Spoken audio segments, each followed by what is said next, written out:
What's up, friends, and happy Friday. Welcome into Rock Chalk Sports. Getting your weekend going here on ESPN Kansas City and KansasNation.com. Kansas naked? Kansas naked. I was going to say we are downtown live on Mass Street.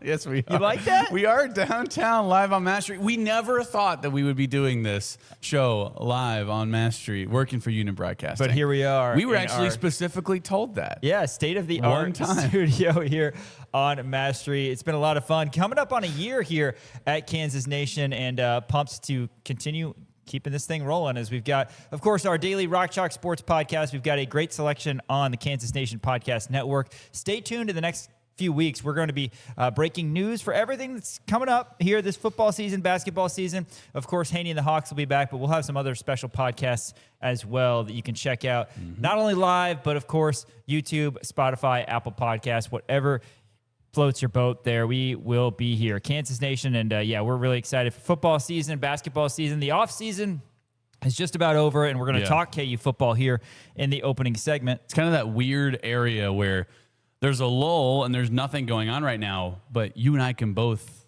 like the anticipation, the anxiety, we can feel it. You can feel it in the air. Feel it in the air. Right. It's right there in our grasp. Next week, we're going to be out at the Anderson Family Football Complex talking to these guys. Yes. Oh, man. Reconic Auditorium. Looking for parking spots. Reconic, yeah. Oh, man. It's going to be so good. It's going to be great. Yeah, head coach Lance Leipold is going to speak on Tuesday, and that's going to start a 2, 3, 4-week stretch where the guys are going to be getting after it in this hot, muggy, steamy weather that lets us know that fall is just around the corner. September 4th is the opening game for Kansas football. It's a Friday night affair against Long Island at David Booth Kansas Memorial Stadium. And then the week after that, of course, Missouri comes to town. That will be a very popular one. So, yeah, a lot to look forward to. And we're going to talk KU football here in the opening segment. Next segment, we're talking more Melvin Council speculation. Henry Greenstein, KUSports.com, and the Lawrence Journal-World was in studio a couple days ago. Also grabbed lunch with Henry yesterday, and Shreyas Laddha, who we're going to have a little bit later in the show in studio. So we've seen a lot of Henry Greenstein because he was over at Charles Koch Arena as well. It's been a Henry-littered week, if you will. Henry-a-thon. Which is always a good thing. So we'll ask Shreyas, rather, about a few personal things he's got going on, but about the Melvin Council speculation that we'll speak on, and some Darren Peterson stuff as well. Shreyas Laddha, our resident NBA insider, and of course, Bill Self spoke. Shreyas was a little bit late. He showed up at 3:04 to Bill Self's 3 o'clock press conference the other day. But he had a good excuse. He was meeting with Travis Goff. Yes. I had to very briefly throw him under the bus there. But no, he had a meeting with Travis Goff, did Shreyas Laddha, and then came into Coach Self's press conference, and a lot to get to with him here in studio. Shreyas Laddha, Kansas City Star. After that, Dan, it is sports stock market. Ding. What do we got on tap today? Got a lot of good stuff. I have a personal one on here, too. Stocks down on scammers just because my credit card information got stolen. So that's always a ton of fun. I got a lot of good stuff on here. I actually have pedicures, Big 12 Monster Energy Drink logo. Now we kind of know what it's going to look like, which is worse than what I anticipated, which really, really sucks. DoorDash is on here, resumes. I got a lot of good stuff, and we're doing a little UFL talk. That's right, Sean. I know you've been waiting for this all year long. We're going to be talking about the UFL. Wow. Big news coming out of the UFL. I know you also want to get into some KU soccer stuff, too. It was fun seeing some photos, KU soccer, KU volleyball as well. They had their media day, which is always so interesting because it's like not really media day. It's not a day that media are invited to. It's picture day. Just call it picture day. Yeah, it's picture day. That's what it is. Picture day, maybe a few hits on TikTok, but yeah, that's about it. KU soccer, KU volleyball got their headshots, all their photos done in preparation for this upcoming season, and we want to remind you of the early matches for those two programs, both of whom are on the up and up. I mean, Nate Lee, what he did with KU soccer, really impressive. And then certainly Matt Ulmer, a national championship winning coach. He enters year 2 here at Kansas. We actually had Ray Bouchard, the legend, here in the Kansas Nation studio a couple days ago, and we will be having a special edition of Haney and the Hawks that'll be released in a couple weeks. It's going to line up with Coach Bouchard's induction into the Kansas Sports Hall of Fame. He's going to be a 5-time Hall of Famer. So shout out to him, one of the great guys in the business, and shout out to his son, Brennan Bouchard, who's on staff for KU men's basketball. He recently had a pretty important birthday. So shout out to the Bouchard family. But yeah, keep an eye on that, Haney and the Hawks. And then we've got our Kansas City Chiefs football opponent outlook preview. We have made it to week 11, and this is the end of that 3-game stretch. This week was kind of nice because we literally previewed the 3 teams that you absolutely need to beat at that part of the schedule with the Jets, the Falcons, and now today the Arizona Football Cardinals, the Fighting Josh Rosens, if you will. Yes, I saw something that apparently the Cardinals have the least amount of projected wins since like the expansion teams, the Jags and the Panthers back in '95 or whatever it was. So it's probably going to be an ugly one. I mean, they signed their quarterback of the future in Jacoby Brissett, so that's good for them. They also got Jeremiah Love, which is okay. But yeah, this is going to be an absolute bloodbath. Hopefully, fingers crossed. Again, we'll certainly see. But yeah, I mean, I don't know. This is going to be one of those NFL opponent outlook breakdowns where I just get a little sad for the other team. So like the Cardinals, I feel so bad for them. It's not looking good, man. JJ Watt's not walking through that door. Neither is Larry Fitzgerald. No. Kurt Warner, Carson Palmer, Patrick Peterson, Emmitt Smith, Cedric Benson. Ooh, good. Anquan Bolden. Come on. Cedric Benson was a good pull, by the way. Who is their James Conner? Who is their actual? He is walking through the door, though, isn't he? I thought he's not with the Cardinals anymore. Is he? For some reason, I thought he was. James Conner is a American professional football running back for the Arizona Cardinals of the National Football League. All right, I stand corrected. Who else should we? Honey Badger. DeAndre Hopkins. Tyrann Mathieu. Tyrann Mathieu. It's true. Good stuff. Anyway, Arizona Cardinals football chatter there to close out our show. Get your weekend going, though. First, I want to tell you about Meritrust. Meritrust Credit Union, new partners of us here at Kansas Nation. You know the feeling. The field house gets loud, the chant starts low, and the Jayhawks bring the energy. That's Lawrence. Meritrust Credit Union thinks your money deserves that same feeling. A team in your corner that's pulling for you, win or lose, season after season. Financial well-being isn't just something they offer, it's why they exist. First car, first home, first business. Whatever's next in your money story, they are right around the corner at 6th and Wakarusa here in Lawrence. Real people making real decisions locally.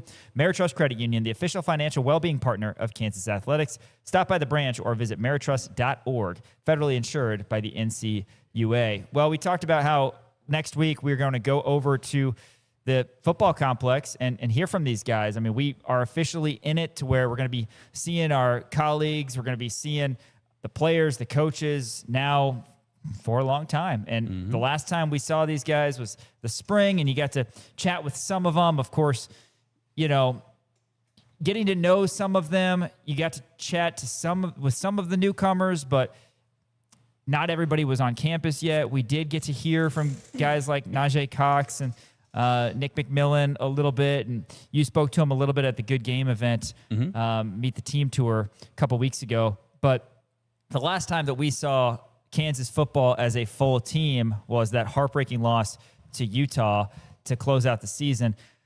Back-to-back 5 and 7 years for KU, Dan. We are focusing right now on Kansas getting to at least 6 wins, right? Yes. Kansas won 9 games back in the 2023 season, and that was on the heels of going to their first bowl game in 14 years. Back-to-back bowl games.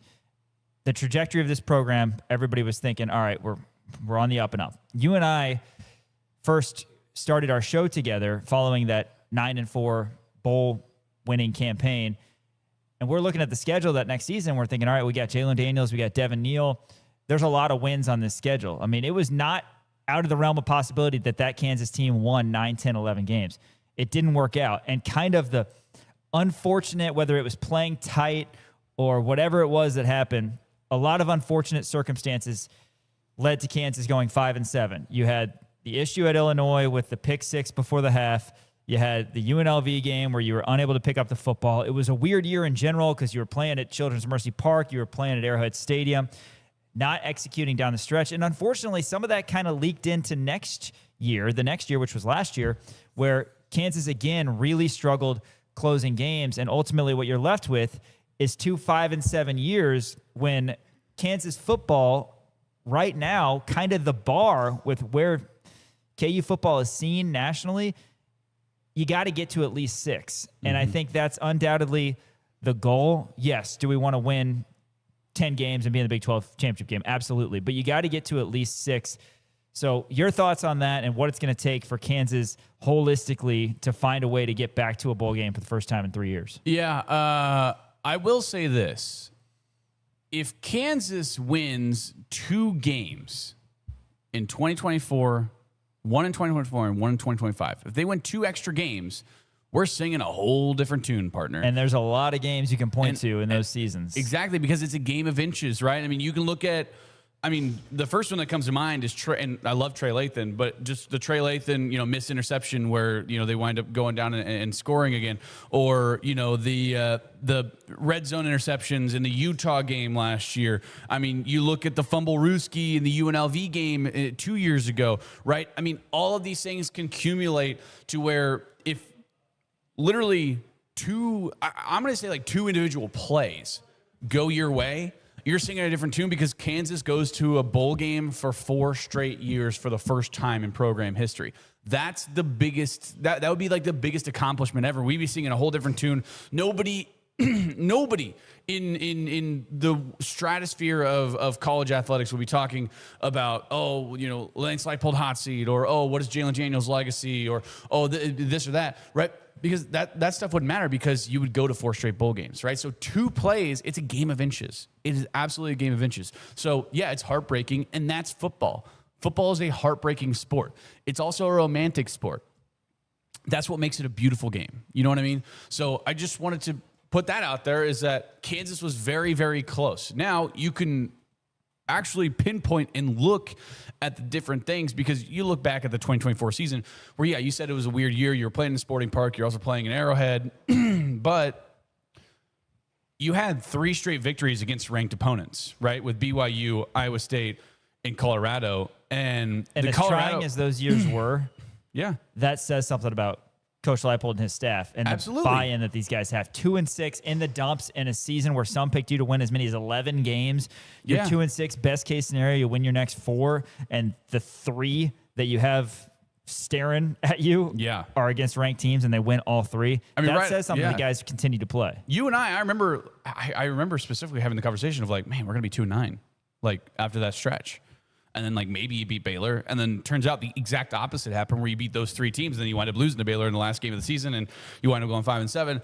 I mean, it's just incredibly unfortunate. So, again, it is a game of inches where literally 2 plays would change the entire perspective of Kansas football in a national aspect, in fans' aspects, in everyone's eyes, in recruits' eyes. I mean, it's literally comes down to 2 plays. Now, when we look at this team, there's a lot of changes. You're not going to have Jalen Daniels for the first time in 6 years, at least on the roster, right? You're not going to have Devin Neal, Daniel Highshaw, right? You have a nice running back room. You are bringing back Cam Pickett, but there's a lot of turnover everywhere on this roster, right? You do have some guys who are coming back, particularly in the corners with Jalen Todd and Austin Alexander. You have Trey Lathan coming back, which is going to be a nice addition. Obviously, Taylor Davis at safety as well. So you like the way the defense is kind of shaping up, and you like the depth pieces that they've added there as well. But realistically, when you look at this,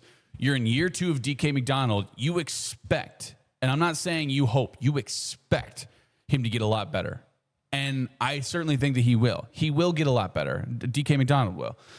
You expect Andy Kotelnicki to come in after his little hiatus over in Pennsylvania, comes back to Kansas, bringing back that super fun offense that we all remembered watching. I mean, you remember watching that like double bootleg pass. I saw it on Twitter not too long ago, where it was a 2-quarterback set. You had Jason Bean and Jalen Daniels in there. Jalen Daniels hands the ball off to Jason Bean. Jason Bean throws and hits Luke Grimm. And I mean, like, stuff like that is so fun to watch, and it's so hard to cover. That's the kind of stuff that Andy Kotelnicki is going to bring to you, right? They also ran some really fun. I remember the Kai Thomas touchdown in the Liberty Bowl, where it was a little running back leak kind of seam route where they were in 13 personnel. I mean, who thinks of stuff like that, right? So with Andy Kotelnicki coming back, only continuing to get better with a lot of fun, talented, skill position players, with DK McDonald heading into year 2. Again, the expectation is going to be 6 wins for me. I know you can look at this roster. I know everyone's looking at this roster and saying 4 or 5 wins or whatever, right? Ceiling is 7, floor is 2. I'm saying the expectation is 6 because of the fact when you look at everything surrounding this Kansas football program, it should be 6 wins. There has to be 6 wins there. Cole Ballard has enough experience to be a serviceable quarterback to get these guys the ball. Andy Kotelnicki, excellent offensive coordinator, is going to scheme up things in order to make these guys on the outside and make the running backs successful. DK McDonald in year 2 has enough talent and has enough experience, at least on the exterior of the defense, to be able to close out those games, something that we have not been able to see over the last several years. So, yeah, I mean, when I look at this, the expectation for me is at least 6 wins. And if it's anything lower than that, I am going to be severely disappointed. When you look at points per game, and I've talked about this before on the show, Andy Kotelnicki's final season here at KU before he went to Penn State, 2023, KU averaged 34.77 points per game. Last season, KU averaged 28.08 points per game. That's nearly a 7-point difference. That is absolutely massive. Mm-hmm. It's not all because of Coach K. That 2023 team had Devin Neal. That's a big deal, and fantastic wide receivers as well. Last year, there were some issues. Until the last game of the season, you didn't have a running game that you felt like was fantastic. They finally put it together and were both healthy, talking Hyshawn Williams last year. And you had receivers who probably weren't as talented and also weren't healthy throughout in last year's grouping. Emmanuel Henderson had a really nice season, but you didn't have healthy Levi Wentz a lot of the year, and Bryson Canty wasn't healthy basically all year either. So I understand that, but how often is the difference between a win and a loss? 7 points. Very often. I mean, Kansas has played so many one-possession games the past couple seasons where they've ended up on the short end of the stick.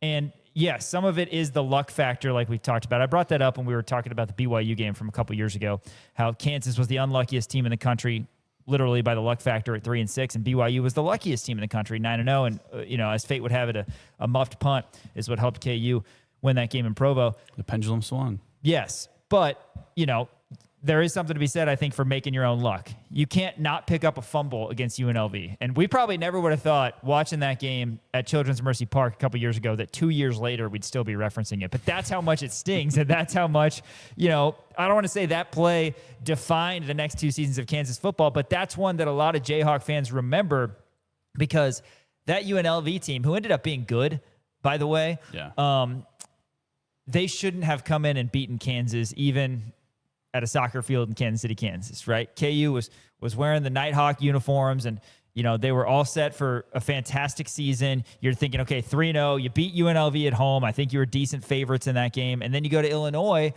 a power conference team, but a winnable game where I believe Kansas was favored in that game, and you lost both of them because of bad execution at the ends of halves and at the end of the games. And I think that's where, to me, the Kotelnicki factor is going to be most seen by KU fans.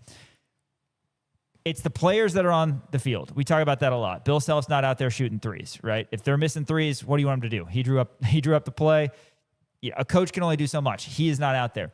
But I do think that schematically, Coach K is going to be able to manage games from an offensive side at the ends of halves, the ends of games more appropriately. Is that fair to say? Yes. Because what's happened the past couple seasons is a lot of head scratching on why Kansas is doing this and why Kansas is doing that at the ends of halves, and it's led to mistakes. It's led to the Jalen Daniels interceptions. It's led to the defense giving up chunk plays, and we understand that. He won't be doing anything on the defense, Coach K, but offensively, there are things you can do in terms of time management, in terms of ball security, in terms of execution that Coach K is going to bring that I think hopefully that's going to be the biggest change in a positive way for Kansas in the win-loss column moving forward. Yeah, you certainly think so. I don't know, maybe this is something that hasn't been talked about enough, but in terms of the consistency for at least the offensive coordinator position hasn't been there, right? Because you had, I mean, you look at the last 4 years, you had Andy Kotelnicki, then Jeff Grimes, then Jim Zabrowski, and then you're back to Andy Kotelnicki, which enough time has passed where a lot of these guys have never played under Andy Kotelnicki, right? I mean, you had Cole Ballard, and that's really it. You know what I mean? I mean, he's the only guy that I can even fathom who's going to get some meaningful playing time this year, who even has any realistic expectations of what Andy Kotelnicki has. Now, granted, he was here in the spring, so obviously you have the spring to get it acclimated, but still the consistency hasn't been there. And then the consistency last year from moving on from Brian Borland to DK McDonald, right? There's just not enough consistency there. So it's going to be a little bit of a learning curve as well, you would imagine, right? Cole Ballard is going to have to really, and again, I'm saying this as if Cole Ballard is going to be the starter. We don't know who the starter is going to be. Again, I think it's going to be Cole Ballard. That's the way that my mind is working right now. I just, for consistency's sake, for me, I think it's going to be Cole Ballard, and just because of the fact that he's the only one who's really played under Andy Kotelnicki, right? But yeah, I mean, there's going to be a lot of changes with this Kansas team. Again, a lot of roster turnover, but Lance Leipold has been consistent. All of these guys have played under Lance Leipold, not the transfers who are coming in this particular year.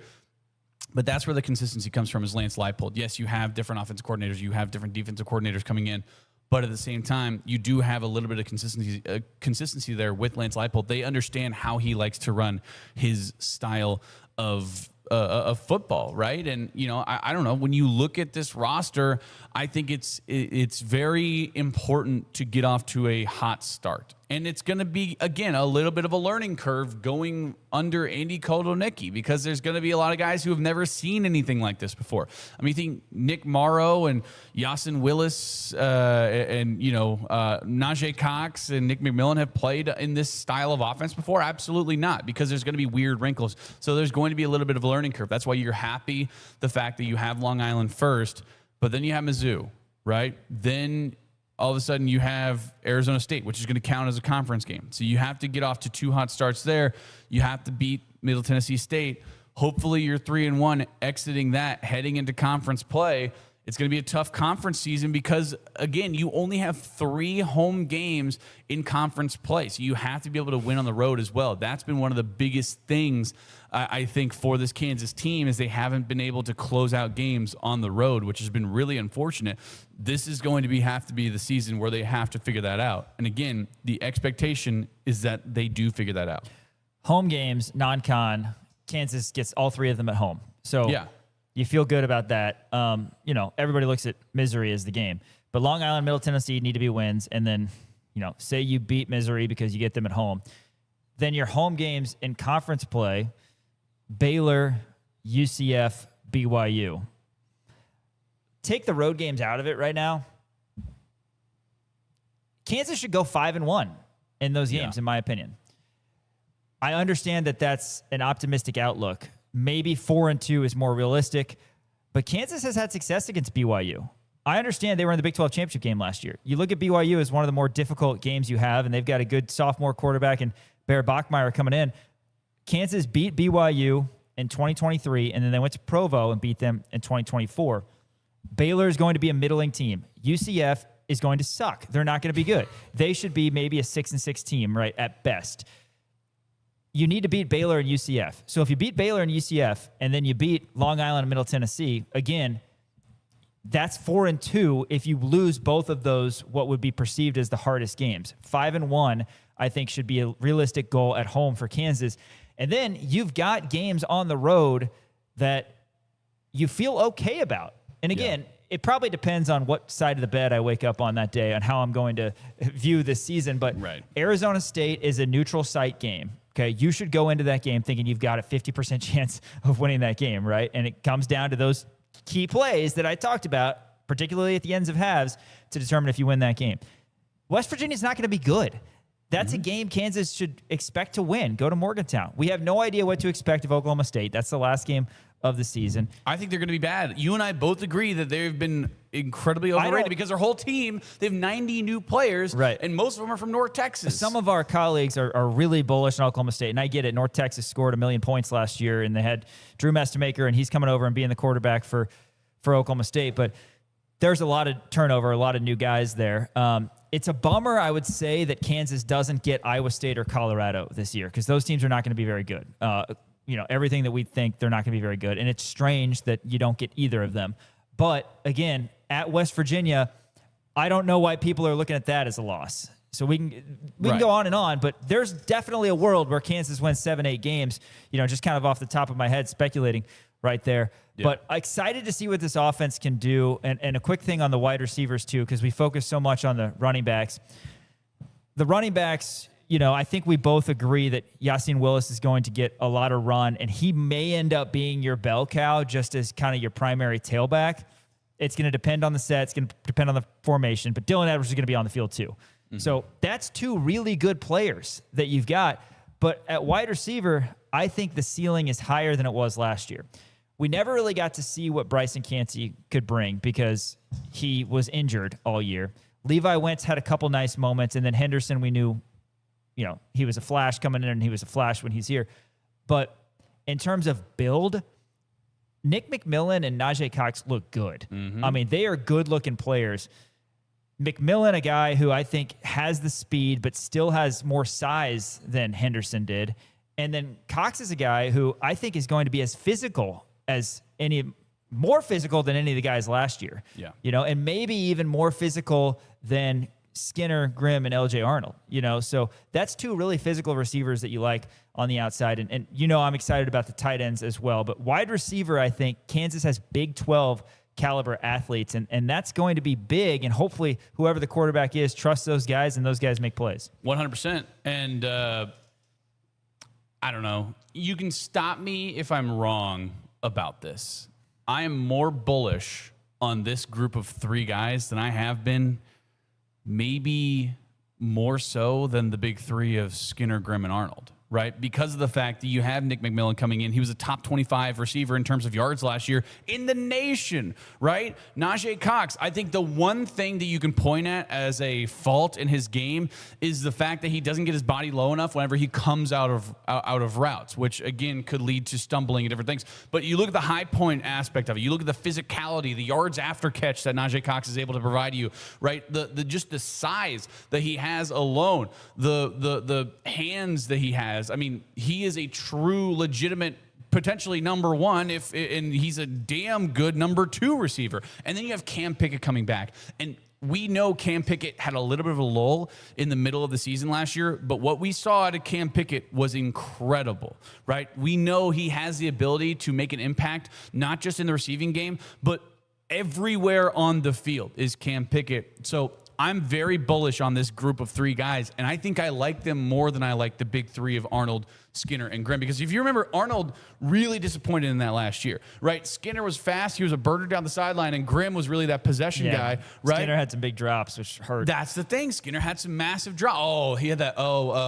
Did he have that drop against K-State? K-State, yeah. Mm-hmm. Oh, my gosh. Yeah, that was a brutal one. You know what I mean? So, again, I'm higher on these three guys. We haven't seen them out on the field yet, but I'm calling my shot right now, and I'm saying that these three guys are going to be more productive than those big three were in terms of maybe total yardage. Now, granted, you don't have Jalen Daniels throwing them the ball. You have Cole Ballard throwing them the ball. I understand that. But the way that Andy Kotelnicki schemes up his offenses is going to get these guys open. And when you have a 1-2 punch like Yasin Willis and Dylan Edwards in the backfield, guess what? That makes heavier boxes. You know what that means? Less guys guarding the outside. So I love this group of wide receivers. And then Keaton Kobeka, I think this is his breakout year. I think Tate Nagy is going to be somewhat of a guy who can, be a serviceable, maybe, 15 to 20 catches, but they could be massive catches for this year. I love this wide receiver core right now. This is my favorite wide receiver core that I've seen in a long time for Kansas. You've got the physicality, like I said, that I don't think you had last year. You had nice players in Henderson, and he was very fast. Yeah. Nice players in Henderson and Wentz. Didn't really have Cansey, but again, in terms of body type, in terms of build, these are real guys that Kansas has. And when you just look holistically, looking back at last year, Highshaw had some big plays throughout his career. Everybody remembers the Duke play. Mm-hmm. And LeSean Williams, a really nice player. But when you look at the skill position offensive players for this Kansas team, I mean, I'm sorry, I think it's night and day from last year because you've got McMillan, Cox, and then Pickett is the one holdover, but then Willis and Edwards, you've got so many more skill possession players who can make big plays. And, Jalen Dupree, we didn't see in the spring as well, but people are really high on him. Maybe he can have an impact. So excited about that. And again, I'm a big Carson Brune guy as well. Hopefully he has a healthy season and hopefully he can be impactful on that side as well. Maybe we go 31 personnel. How fun would that be? Let's do it. A little wing tee action? I'd be okay with that. Kansas football fall camp starts next week. We're going to have all sorts of coverage, not just here on Rock Chalk Sports, but on kansasnation.com and across our socials. More about that coming up. We're also going to talk KU basketball after this. Some more Melvin Council chatter. ESPN Kansas City, kansasnation.com. Yo, this is Paul Pierce, and you're watching Kansas Nation.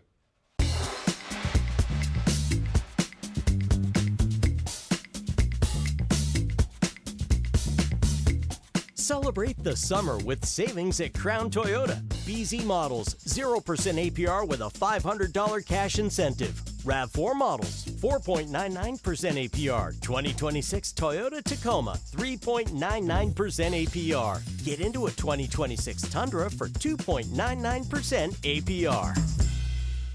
This is SSJ. Winter in Kansas City doesn't mean your lawn takes a break. It means smart homeowners get a head start. Let David and his crew from Custom Lawn and Landscape prepare your yard for a greener, healthier spring with winter fertilization, soil conditioning, and pre-emergent treatments that stop weeds before they start. Because when the snow melts, you don't want to start fixing your lawn. You want to already be winning. Trust Custom Lawn and Landscape, treating your yard now so it looks incredible later.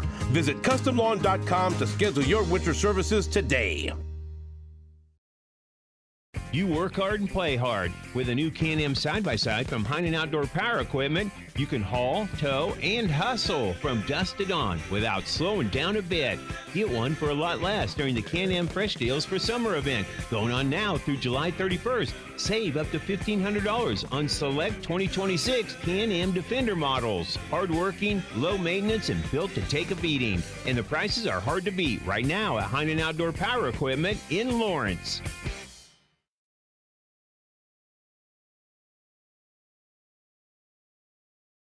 Jayhawk fans, if you haven't started to follow Kansas Nation on social, now is the time. Facebook, Instagram, X, it's Kansas Nation, and online at kansasnation.com for the latest news and information on your Kansas Jayhawks. Interviews, news conferences, daily and weekly shows, podcasts. Find it all at Kansas Nation and kansasnation.com. Kansasnation.com is presented by Game Day Men's Health Lawrence. Step up your game with Game Day Men's Health Lawrence.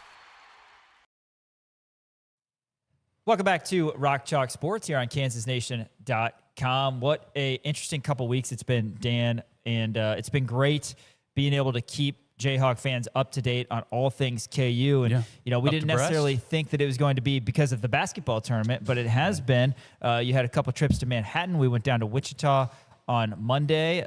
Next time, we are definitely going to get a reservation at that pizza joint because I was really craving pizza. That's like, we should do a top 10 things that you crave food-wise. Top 10 foods that you crave. Yeah, top 10 but cravings. Like, when my mind says we're getting pizza for dinner, we're getting pizza for dinner. Yeah. And when we don't get pizza for dinner, when that happens, that's not good. And when you end up at Love & Co. Yeah, we ended up at Love & Co. And Yeah. it was a nice It was okay, place. yeah. We had a nice meal. It wasn't horrible. You know what I did yesterday, actually? I live like right by the Runza here in town, maybe like a half mile away. And I told Piper, I said, I need ice cream. They have dollar cones. They're running a special this summer for dollar cones. So we walked and I got 2 ice cream cones. Nice. I had to. Tore 'em apart.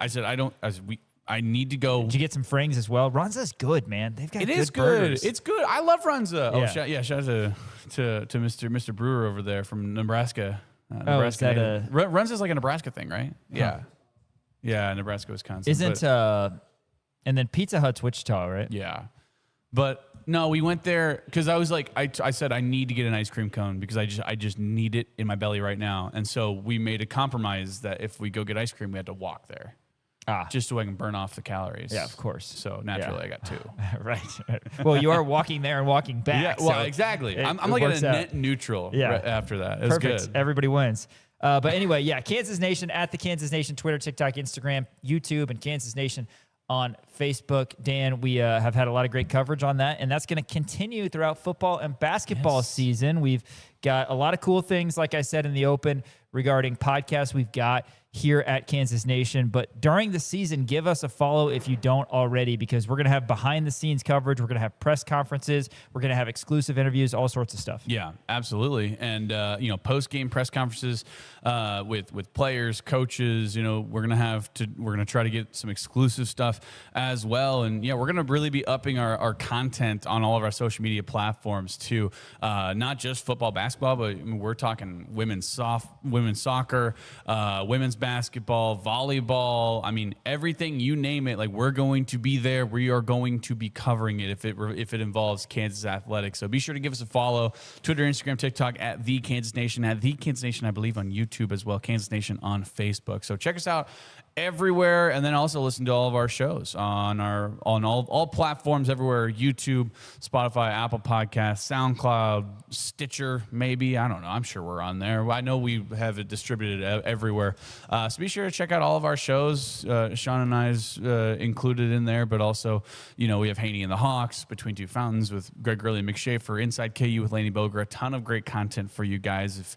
We can continue to keep you up to breast. When Henry Greenstein is not booking his next concert for going to check out the Red Hot Chili Peppers, he's writing for KUSports.com and the Lawrence Journal World, and he has an article regarding Melvin Council entitled, "How Might an Unexpected Return for Council Impact KU Basketball?" This was published yesterday by Greeny himself. This has been in the news a lot, Dan, and actually Jaden Dawson is now, I guess, suing the NCAA or something along those lines as well, trying to get an additional year of eligibility. Yeah. He's involved in another one. It's like 50 different guys in the state of North Carolina or something along those lines. Yeah, so anyway, if we hear anything that's of note or interesting regarding the Jaden Dawson one, we'll pass it along. But the big thing right now is Melvin Council, and I'll let you kind of get into this article a little bit that Greeny wrote.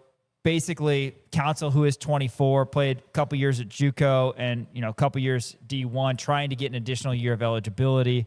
You want to break this down more because it's something that maybe nothing will come of it, but maybe, I don't know what the percentage is, but maybe this will end up being a big deal for KU. Yeah, I agree. I think it would be a massive deal for KU if they were to be able to get Melvin Council Jr. back. It would make an absolute mockery of the NCAA. And if this were to, let's say, be the first domino to fall with Melvin Council, because he has a very specific case where he claims that he was forced to go JUCO first for 2 years and then winds up going 3 years at an NCAA institution. His thing was, hey, I never got to play 4 years or even 5 years in the NCAA. Yes, his clock has already started. He is already, 24 years old. He has the 5-year, starting clock or whatever. But at the same time, with this year, this is the grandfather in kind of year. So I think it would make a mockery of the NCAA. I think that this could potentially be, if Melvin Council Jr.'s case is the first one to fall, this could be the start of the end for the NCAA, because it's an absolute joke if they were to make this quote unquote ironclad rule where the 5-on-5 thing, gets put into place where they have to abide by this rule. It's this or nothing else. And if they wind up losing this in court, then everybody's going to be like, all right, well, then we can just continue to sue the NCAA. That's why they put this in place in the first point, is to be like, hey, guys, stop suing us. Now we're going to try to make an ironclad rule so where now you can't sue us. And now we're going to come back as this overlord reigning, corporate conglomerate that rules with an iron fist again, because really they've been getting pushed around by a lot of different people. Again, if this is the first domino to fall, I think it's the beginning of the end for the NCAA. And there's already talks with Greg Sankey and the SEC potentially wanting to get out of the NCAA. And I think, between you and me, don't tell anybody this, even though I'm speaking into a microphone on YouTube and the radio right now. I think the NCAA is not going to exist maybe in the next 10 years, maybe 15 years. It's coming. This is coming. And again, I think if I'm the NCAA, I'm not saying I want this. I'm saying if I'm the NCAA, I ensure that nobody can ever sue us again So that means Melvin Council cannot get another year of eligibility. That means none of these guys, the 50 in North Carolina, the 5 or whatever it is in Ohio, they have to nip that in the bud and say absolutely not if the NCAA wants to continue. I'm saying this as from the NCAA's perspective, right? That's probably not going to happen. What's going to happen is that the NCAA is going to wind up losing some of these cases. They're going to become more of a joke than they already are. And they're going to cease to exist. I understand that's a little bit of a bigger picture than what you were asking for in terms of the Melvin Council thing. And yes, I agree. I'll go back to your question. Yeah, I think it'd be good for Kansas to get Melvin Council Jr. back. But there's a lot of bigger things at play here. The Hall of Fame head basketball coach Bill Self was asked about this yesterday or 2 days ago. Actually, you may have heard it on Rock Chalk Sports. And Self said, quote, "The reality of it is I think that he's pursuing all his options, which I think is more than fair to do, just like everybody else is doing. And I hope it works out for him. Whatever's best for him is best. If he was guaranteed a place now, I'd say don't even consider it. You've got to go. But, depending on how it plays out, we'll see what happens. But I think it goes without saying that he would probably be welcome back from our fan base's standpoint. Adding Council would be a, quote, bonus, but it's not something that anybody's expecting, nor has it been part of our plans whatsoever," end quote. So I think that's a very truthful statement from Coach Self. Sure. They haven't planned on having Melvin Council back. I've said throughout this offseason kind of period of roster construction that I think Kansas needs another point guard. The interesting thing, and Stein brought this up the other day in the studio, he said Melvin Council, when he's played college basketball, he has played college basketball. Yeah. He's started nearly every game. He's played over 20 minutes in, I think, every game. Mm-hmm. He's going to be an impact player on whatever team he's on. Greeny writes in this article, he has his flaws, but Council is the sort of player who inevitably defines a team. His so-called dog mentality seemed to trickle down to the rest of the 25-26 roster. The way they approach rivalry games, how they embrace defensive assignments against big-time players and teams, and so on. In return for the way he rose to the occasion in big moments, he was immediately embraced by KU fans as self-referenced, despite being, so it seemed, just a one-year player in Lawrence. He wasn't just a locker room leader, Henry points out. He led the Jayhawks in minutes per game, 35 minutes. Nobody else had more than 32 minutes per game. And he was a late-game closer because he did not get tired. It was like Tyshawn Taylor, who's going to be here in the Kansas Nation studio a little bit later today, in terms of unbelievable motor, did not get tired. He had some huge moments. Of course, the NC State game comes to mind against Arizona when Kansas was without Darren Peterson against an all-world 23-0 eventual Final Four Arizona team. Kansas grinded it out. An absolute grinder who's tough on both ends of the court. And now I say all that because everybody knows who Melvin Council is and who he was as a player. I think it goes without saying he would be welcome back. When you look at this from a roster standpoint, that would mean that there are 3 returning players for Kansas because you have Cole Rosario and Paul Mbia. But it would be interesting to some of the new players because if you remember Taylon Kenny, when he first committed to Kansas, said that Coach Self had told him that he's going to get the keys to the car. He's going to be the man. Essentially, you're going to be the starting point guard is basically what it was. And I'm not so sure if Council comes back, which, again, I have no idea. Maybe it's a 15% chance that Council comes back. But we can talk about it. I think if Council comes back, then he's your starting point guard. Yeah. And, that affects everybody, most notably Tay Kenny and Leroy Blyden. So we'll have to see. But I do think, as I've said over and over, that Kansas needs another on-ball guard. Now, I think Coach Self and the coaching staff feel okay about having Kenny as your 1 and Blyden as your backup 1/2 hybrid, but then you don't really have anything after that. I mean, Luke Barnett's not a on-ball guy, even though he was spoken very highly of by Coach Self because of his ability to shoot the ball. He's a true freshman coming in, but again, he's a stroker from the outside. And then you look at the other guards, and Cole Rosario, Dennis Parker, maybe they could bring the ball up on occasion, but they're not on-ball guards. So I think either way, Kansas is probably still in the market for another on-ball guard. Maybe not as deep down the depth chart as Ginyugala was, but somebody who can at least come in for 3, 4, 5 possessions and bring the ball up the court. And then, of course, if you do get Council, then it's a totally different story and affects those 2 guys I mentioned more than anybody else. Yeah, I disagree with you. I think that you can't take Kenny off of the court. I think that I understand that Melvin Council, yes, he's a hard worker. Yes, he crashes the boards and gets those rebounds. Yes, he's a good facilitator. But at the same time, he has some flaws in his game, which is unfortunate. But in terms of Kenny, like we've heard from Coach Self, we actually heard it from him yesterday about how impressed he is in terms of scoring the basketball, which Melvin Council wasn't the best scorer of them all. I mean, you look at the shooting percentages, he wasn't great, right? There was a lot of times where you saw Melvin Council really kind of struggle to put the ball in the hoop. Yeah, defensively he was excellent, and he's a hustle guy, but I think that when you have a guy as talented as Tay Kenny, and I think that Tay Kenny, as of right now, is maybe the second most talented player on this basketball team, right behind Tyron Stokes. I think it's going to be hard. I mean, when you go 1-for-1 with Melvin Council and Taylor Kinney, I think Taylor Kinney is by far and away the more talented basketball player, and I think you need to play him more, which in turn puts another avenue in there for Melvin Council, which either A, he could be the backup point guard, or B, he could play that 2 spot. I don't know. You don't think that? You don't like that you at are all? completely out of your mind. I don't if think you so. don't think that Melvin Council will play at least 28, 30 minutes. I think that he will. I think that you need to have him slide over to the 2 spot. Okay, so then you're saying Kenny will be the on-ball guy. Yes. And Council will be the 2. I don't think Kenny can be. I don't like Kenny that can, either. or Kenny could even slide into the 2. Okay. So you'd have your 2 wings be the 2 5-star freshmen. And then your point guard, the facilitator, is going to be the grizzled 25-year-old veteran. Okay, which but is you fine. just said slide him into backup point guard. He could be a backup point. Well, okay, fine. So move Tay Kenny. I think you can't.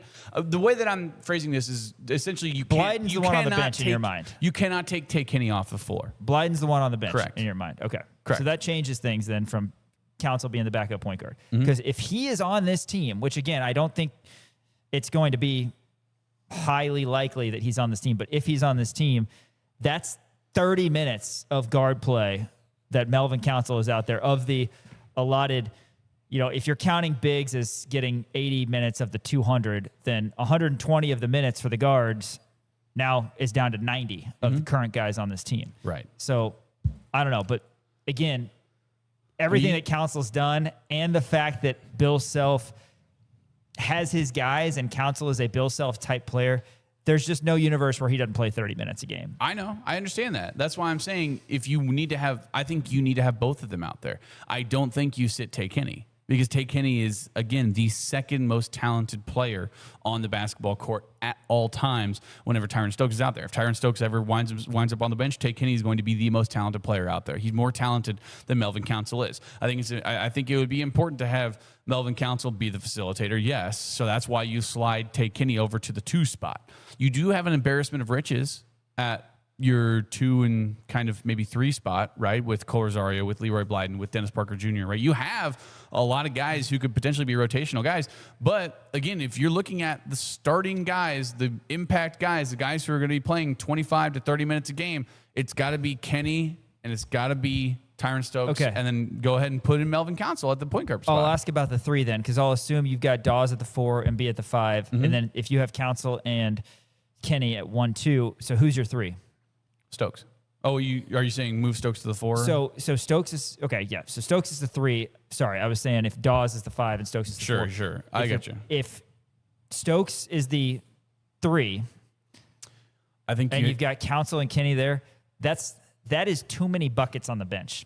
I understand. Blyden, Parker, and Rosario are all on the bench. Yes. That doesn't work for me. And not that Tay Kenny isn't a bucket, but I think in terms of shooting the 3, Blyden and Rosario are going to be the best 3-point shooters on this team. Yeah. Hopefully Stokes and Kenny are both awesome and shoot 40% from 3, but those 2 guys, Blyden and Rosario, are going to be Blyden, Rosario, and Parker. If those 3 guys are all on the bench, I think there's going to be a lot of fans, weeks, months into the season, whatever, saying these guys need more time on the court because that's a lot of points, particularly from the perimeter. Now, it's all speculation, and we'll continue to talk about it. We'll talk about it with Shreyas Laddha next segment as well regarding Melvin Council. But yeah, exciting to talk about Melvin because he was one of our favorites. And yeah, let's get Zeke Mayo back too. Why not, right? Yeah, that was fun watching him on not? TV. Is he still in the transfer portal? Hey, more coming up after this as we'll have Shreyas Laddha from the Kansas City Star in studio. ESPN Kansas City, KansasNation.com. Hey, this is Sasha Khan, and you're watching KansasNation.com. At the heart of a city lies the restless, the visionaries, the bold. From redefining events to guiding local youth, providing lifelines of industry, or reshaping wellness across the region, you deserve a financial partner that matches your ambition. At Meritrust, we handle the finances, so you can take care of the bold. Meritrust Credit Union. Business, banking, bold. Dog Days of Summer sales event at Family Leisure. Deep discount store-wide. It's hot and you need a pool. All remaining pools are priced to move. Buy now and save big. Pools as low as $19.99. Patio furniture, wicker, sling, poly, and more. Huge in-stock selection. Up to 50% off. If you've been thinking about getting a new patio set, now is the time. Melt away stress. Great deals on spas, swim spas, and cold plunge tubs. Now featuring Fooly trampolines. Dog Days of Summer sales event going on now at Family Leisure.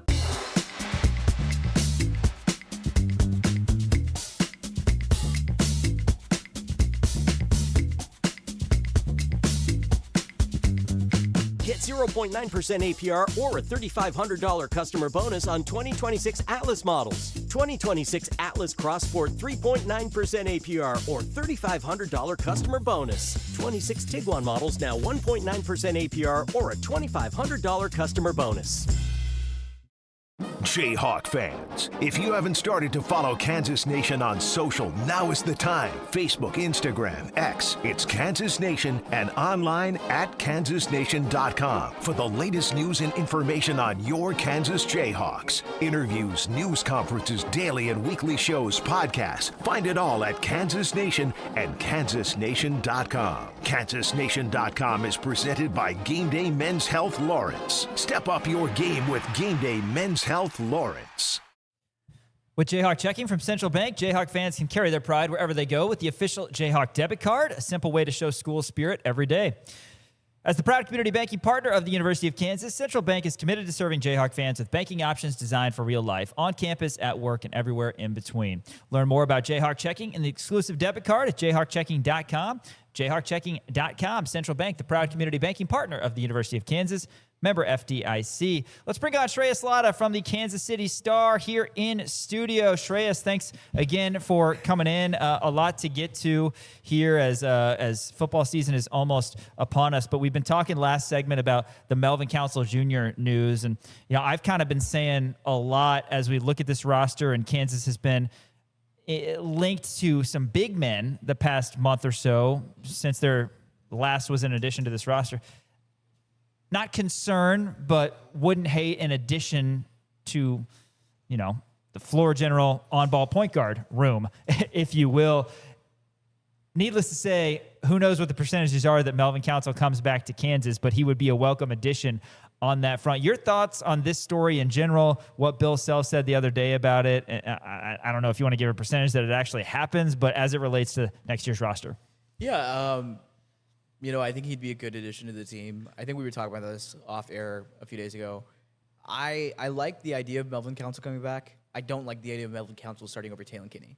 I think you need to start the guy that could be a potential first-round pick over a guy who's not getting any real league looks. Otherwise, he'd be in the NBA right now. But who would start? Yeah, and he's probably be Melvin Council. I think Bill's going to probably start Melvin Council. But the thing is, I think it was Nick Springer who asked a question to Bill at the press conference, and it felt like Bill didn't really seem that enthusiastic about the idea, at least publicly, in the sense of he was like, yeah, this is what all these youngsters are doing. They're suing the NCAA, and Melvin's trying to do the same thing.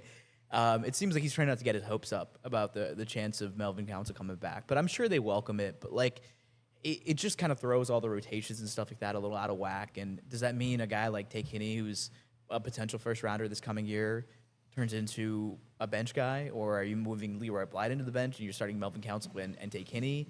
It's an interesting thing. I think the actual likelihood it happens is probably lower than we think it is. Mm-hmm. I'd give it around a 30, 35% chance. But the fact that he's suing in Douglas County definitely helps. I think it's just going to come down to interpretation of the rules and obviously the 5x5 rule and, the argument. I'm not a judge, so I have no idea. But I welcome Melvin Council back to the team if it comes back.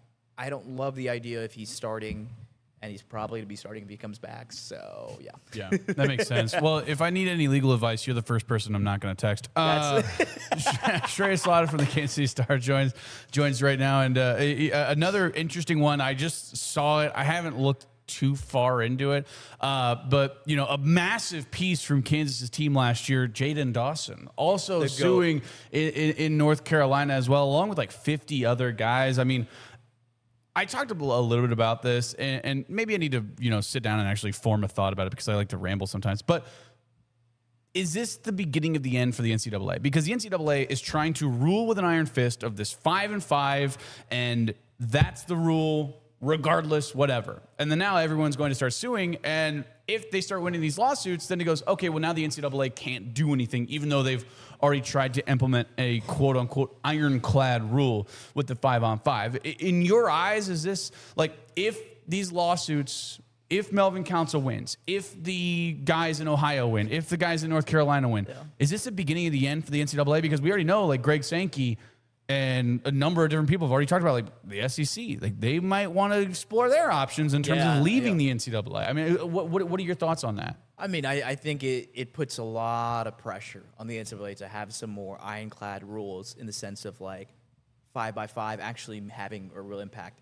My hope is, even if it works this year, when the 5-by-5 rule is actually implemented next year, it'll be really hard to get a loophole around it. Yeah. I think all these guys are doing it because they're like, technically the old rules still apply, but also 5-by-5 rules can apply as well. I think the NCAA, it just feels like every legislation they get through, every rule change that happens, 2 years later we're changing another thing to make it better, or we're reversing the action. In the span that I've covered college basketball for 5 seasons, I can't even remember what the transfer rules were when I started, which was in 2021. But I'm pretty sure it was not this easy to transfer around. I can tell you that much. Yeah. And just like everything that's happened since then, it feels like I ask myself, and I try to think of the athletes because I get it. They want to play, they want to get paid, NIL and all this other stuff. But like, if you're like 26 playing college ball and you don't have like some weird extenuating circumstance, it's time to get a job, guys. Yeah. Like, 26 years old. Start updating that like, LinkedIn, buddy. It's time to hit the LinkedIn portal and get a job. If you're Hunter Dickinson, he made the G League work, but otherwise I would have been like, Hunter, it's time to go overseas, or it's time to sell cars at a dealership like everybody else and make a ton of money because you were a KU legend or a Michigan legend. But I don't know. I'm kind of over it. I'm tired of these guys suing the NCAA because it's like, I get it. They want to play more college basketball or football or whatever, but like, you got to move on. Life does not stop for anyone. Shreyas Laddha, Kansas City Star, joins us here in studio, as he does every Friday here on Kansas Nation. Shreyas, Bill Self spoke a couple days ago, and you also had a conversation with Travis Goff. I already threw you under the bus for showing up at 3:04 back in our opening segment, but I said you had a legitimate excuse because you were meeting with the director I of was athletics. meeting with Goff afterwards, but they told me, I texted the SID, and he was like, yeah, just go to the Travis thing. And then he texted me, he was like, actually, Bill just started. You can come. I'll leave with you. And I was like, well, that's great. Nice. Perfect. Well, you only got to hear, an abbreviated part of Coach Self, but anything that you heard jump out, obviously he touched on all sorts of stuff, the Melvin Council stuff. He said a little, comment or two on TBT, but roster, he said maybe isn't completely done, but then he highlighted some guys. Luke Barnett, he highlighted and talked about how Tay Kenny, Leroy Blythe, and those guys are buckets. So I don't know, what's your outlook on this team? Because as we've said kind of throughout this offseason, the national guys don't seem to love this Kansas roster. They're not even in Gary Parrish's top 25 and 1, but I mean, we see a lot of talent. I think this team is better than last year's roster. I think it's really young, and they might not have the floor that last year's roster had, but I like this roster a lot better. I think they have better shooting. I think they have better building around the star. I thought the Darren, piece of, having a guy like Melvin Council, while he's great on defense and can handle the ball, he was, not great off the ball, and it put Darren in a tough spot because you want Darren to have the ball more often than not, and we didn't see some of the skill showcase, but, I think I really like this roster. I think the bigs are going to be probably the qualifier of how good they actually are, because I have no idea if Paul Mbia or Christian Reeves are good enough to take them on a deep run. But this is probably the most loaded scoring roster they've had in my time since they had Jay Will, Kevin McCullough, and Grady Dick together. And the offense has been so bad, according to Yes. Ken Palm, the past Yes. couple seasons. So that's huge. That's huge. That's huge. My question is, this is the first time I've seen a Bill Self team, at least that I've covered, that doesn't have a bona fide stud at big man or play a really weird style like KJ Adams at the 5 that worked for them. Yeah. But they had 3 NBA players on that team. Right. So I am really intrigued for this team because I think, like I mentioned, the ceiling is, I think, could be higher. I think they're at least going to get out of the first weekend this year. I think Tyron Stokes, the complementary pieces around Kinney and Leroy Blyden, they're 2 really good scorers, decent passers. But if Stokes is as good of a passer like Bill Self is saying, like, I feel like we could see some special basketball. And I'm really high on Dennis Parker Jr. It's great that Luka Barnett is seemingly terrific. I am not buying into the hype because I bought on the Cole Rosario hype last year, and unfortunately, that train never really left the station outside of a few games. I believe Cole and Paul will take leaps forward. The question is, how big of a leap? Like, are they good enough to potentially contend for a starting position? I know Paul obviously is contending with Christian Reeves, but like, is Cole Rosario good enough to contend with Leroy Blyden for the starting 2 spot? But I really like the way we constructed it. The 3-point shooting is there. They've went really high on rebounding. Everybody is a plus rebounder outside of Leroy Blyden in the starting lineup. I think this team has the goods. The question is, can the youth that they have keep up the scoring that they're going to need to make a deep tournament run? Because you can't have it go cold like Trey White and Melvin Council did, in NCAA tournament time. Yeah. Shreyas Laddha from the Kansas City Star joins the show here. Technically, Kansas City. Yeah, you're still Kansas City Star. By the way, congratulations. If you haven't seen on Twitter. I was waiting till the end, but I know. We should talk about this. We'll talk about it. All right. I'll save it till the end. How about that? I'll continue because you're technically still working right now. So you did, like you said, you showed up about 5 minutes late to Bill Self's press conference because you had a chance to talk to Travis Goff, the athletic director. And you have a great article out right now talking about how they've hired somebody kind of up a little bit in a quote unquote kind of like a GM style of job position, if you will. Kind of break that down for us in terms of, if you think, hey, this is the way that college sports is going, where you need a GM, you need to act like a professional kind of organization, if you will, and just kind of break down, what else you talked to Travis Goff about.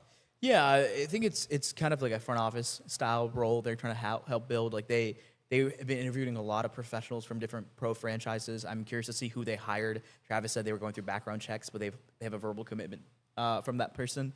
But the interesting thing is like that person will be in charge of the rosters of every single major NIL revenue sport: men's basketball, football, women's basketball, then 4 other rev share sports. And I bet you they'll probably end up hiring somebody underneath them to help with those things. Like it'll kind of like be a GM structure where like that person answers to Travis Goff, but also they're telling Travis Goff, hey, this is what's happening, blah, blah, blah. And maybe they might be hiring, I wouldn't be surprised, kind of a person or 2 under them to help them out with certain teams. Obviously, we have Rob Ianello for KU football, so you don't have to do it for football. But like maybe there's somebody that's just basketball specific for men and basketball together. But it's a really interesting structure. I don't think I've seen it for any other college team. And Kansas told me they don't think they've seen it either. I think they feel like this is the way to go in the new way of college athletics. And I'm really intrigued to kind of see how much influence this person holds and who they hire, because I mentioned it in that piece, but like even the idea of a basketball GM, I had a lot of people in the NBA world tell me, let me know if it's open because I'm intrigued, Yeah, right. And as for what else we talked about, I talked to Travis about when he was looking at coaches, when Bill Self was deciding whether or not. I asked him if he thinks Bill is going to be around for a year, another 2 years. We talked about the booth capacity, how both those stories come out in the next few days, last week or something like that. Apparently, the booth capacity is going to be in low 30s for this upcoming year. Better than I thought. Yeah. When it's all said and done, it'll be 43,000 is what I was told, around 43,000, like the range or so. So 4,000 less from a little less than 4,000 than the old Memorial Stadium. But he talked about the sight lines and kind of how they came about that figure. We talked about KU football. I didn't write about this, but like I asked if Lance is basically on the hot seat if they have another bad season, and he was like, in typical AD fashion, he was like, I don't measure things in just black and white wins and losses, which is true. He's like, I'm looking at other things of, are we making steps forward? Are we doing this and that? And I don't disagree with anything he said, but I also do think if they win like 4 games last season, he's absolutely the hot seat, and he probably and KU know it. Like it's not like said out loud, but yeah. It was a really interesting conversation. Travis has always been forthcoming and open and transparent with me, which I appreciate, and we have a pretty great relationship, and it's something I'll miss. But yeah, I'll have a couple more stories come out from that, but really interested to see who they hire at this new GM position. Yeah, absolutely. And to your point, I actually mentioned this in the opening segment. If 2 plays go Kansas's way in 2024 and 2025, we're singing a whole different tune because KU's going to 4 straight bowl games, and Lance Leipold, they're building a statue right now. And like, I mean, it's just, you're singing a whole different tune if literally like 2 plays go your way, like the Trey Lathan But to be catch, fair, you could and also then do the maybe inverse like for Jameel the Croft games Jr. they won close, right? Yeah, no, I agree. Yeah. Yeah, absolutely. Not that they've won a lot of one-score games, Yeah. Right. But I guess But they lost a lot of one-score games. We're 1-9 in the last 2 years. So Yeah, that's what I'm saying. It's Like bad. if you, I mean, I'm looking at the Trey Lathan interception and maybe Jameel Croft Jr. going out of bounds at the somebody could 2-yard line or whatever a it was. TikTok of all the last-second collapses by Kansas football and the halves, and they would make hundreds of dollars off the views of Kansas fans. I know that'd be tough. Reminiscing over it. I do have a football question for you in terms of the wide receiver room. I mentioned this in the opening segment again. I've had a lot of time to kind of think about this. Again, we haven't seen these guys play in games, but talk about 3-headed monster, and I want you to think back to the early days when you had Lawrence Arnold, Quentin Skinner, and Luke Grimm. Yeah. To me, the 3-headed monster that we have this year, I'm more bullish on with Nick McMillan, Najee Cox, and Cam Pickett. Am I wrong about that because of the fact that, the quarterback situation, like we just don't know, but they are bringing back Andy Kotelnicki, and you have the 1-2 punch where that means heavier boxes, which means those guys are going to get open more, right? Am I wrong to be more bullish on Cox, McMillan, and Pickett as I was, as a lot of us were, with Arnold, Skinner, and Grimm? I like this 3 more than I like that 3. Honestly, I don't think you're wrong. I think, the ceiling of these guys is just higher. I mean, Nick McMillan could be a stud. He could be a future wide receiver. He was in top the 25 NFL. last year in the nation in yards. Yeah. And he had 7 straight games to end off the season with 100+ yards. Yeah. Like, he's a stud wide receiver. Cam Pickett's a nice possession guy. Like he's going to be there to help out a quarterback in times of trouble and all that. And then finally, I mean, like Najee Cox is kind of more of a question mark for me. But like when you look at those 3 other guys, like they were all good wide receivers, but they just weren't consistently good at the same time. Right. That was the issue, right? And like when one was on, the other 2 was off, or when 2 of them were on, somebody would be off. So it felt like they never really clicked outside of maybe the guaranteed rate bowl when they put up like 6 touchdowns. Yeah. Right. That was crazy, but like it was against UNLV, so whatever. But I see where you're coming from. I want to see more from Najee Cox, and I want to see Cam Pickett be healthy before I fully say yes to it. But I agree with that sentiment that I think they could be a really good trio. Yeah, looking forward to it. And again, Kansas has had productive wide receivers the past few years. Of course, last year, Emmanuel Henderson was big. We had a lot of injuries in the wide receiver room last year. Before that, you had 3 guys who really kind of were synonymous with the success in that 2-year stretch of Kansas football that we spoke of. But yeah, big shoes to fill. Running backs, I like the playmakers for this Kansas football team. Hey, you are our resident NBA guy, Shreyas, so we wanted to ask you about LeBron to Philly. He is going to be making, LeBron, less money than roughly 20 college basketball players this year. A 2-year, $8 million deal. He's also leaving his son in the dust. Overall, your thoughts on LeBron to Philly? Because I think I saw they were plus 900. The Spurs are still the favorite to win the NBA title next year. But Philly, they got a nice roster. And LeBron, another new chapter for him. Tremendously good roster. And I'm really intrigued to see, because I could see it going really well, or I could see it crashing and burning, just because there's a lot of egos in that room. Yeah. But look, sometimes you have to leave your son behind for greener pastures. LeBron went to get some milk, and that milk was in Philadelphia. In Philadelphia. And well, technically New York. New York. New York. Bronny's gonna have to grow up. I'm really intrigued to see how Bronny does with Luka and Austin Reeves and all the other guys. But I'm stoked to kind of see how that roster plays out and looks. I think they will probably make the conference finals finally, like the first time ever in the Joel Embiid era. But after that, I don't really have them. I don't think they'll win the title. Like, I just think there's going to be some injury to somebody where they shouldn't have an injury. Like, Joel is not going to be healthy. I haven't seen him be healthy in 10 seasons of NBA basketball. And Bronny's now going to have to, at least he's out of his dad's shadow, right? Like, that's a positive thing. It's time for him to shine. Yes. So that'll be okay. Yes. Points per game for LeBron right now. Go.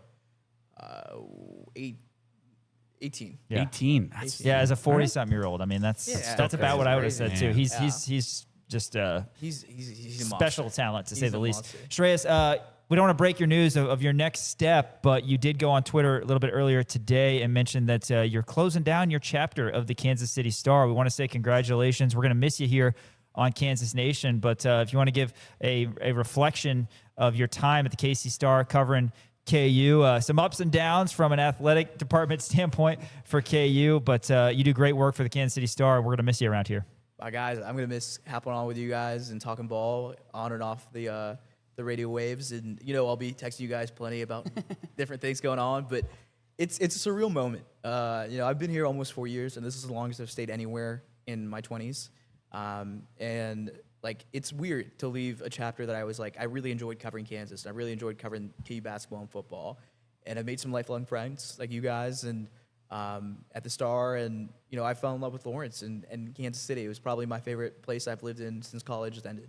I'm moving to my 5th city since I graduated. That's crazy. And it's crazy to me because it's just going by, but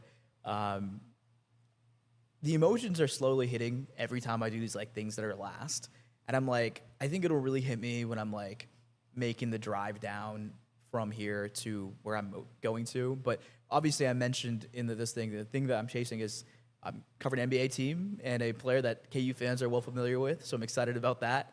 And I'm hoping people will stick around to pay attention to my KU coverage. And if not, I appreciate everyone who's read, watched, listened, hated, sent mailbag questions, everything in between over the last 3 years and 10 months. Yeah. Well, if you do follow Shreyas, don't unfollow him. That was 9-8. He does great work, and his next stop, that'll continue to be the case. We won't get to have you every Friday here on Kansas Nation, but we will certainly, if you happen to be moving close to a college town, we will certainly be tapping into the brain of Shreyas Laddha. And we filter in some NBA chatter as well. So excited for you in this next chapter, and we'll be in touch. Doors always open here in Lawrence, of course, here at Kansas Nation for you. So hopefully come back and visit, and we'll go out and visit you sometime. Absolutely. Too. Please do. Yeah, it'd be a lot of fun. Shreyas Laddha joining us here in studio on Rock Chalk Sports. Hey, more coming up after this sports stock market segment as we do every Friday. ESPN Kansas City, kansasnation.com.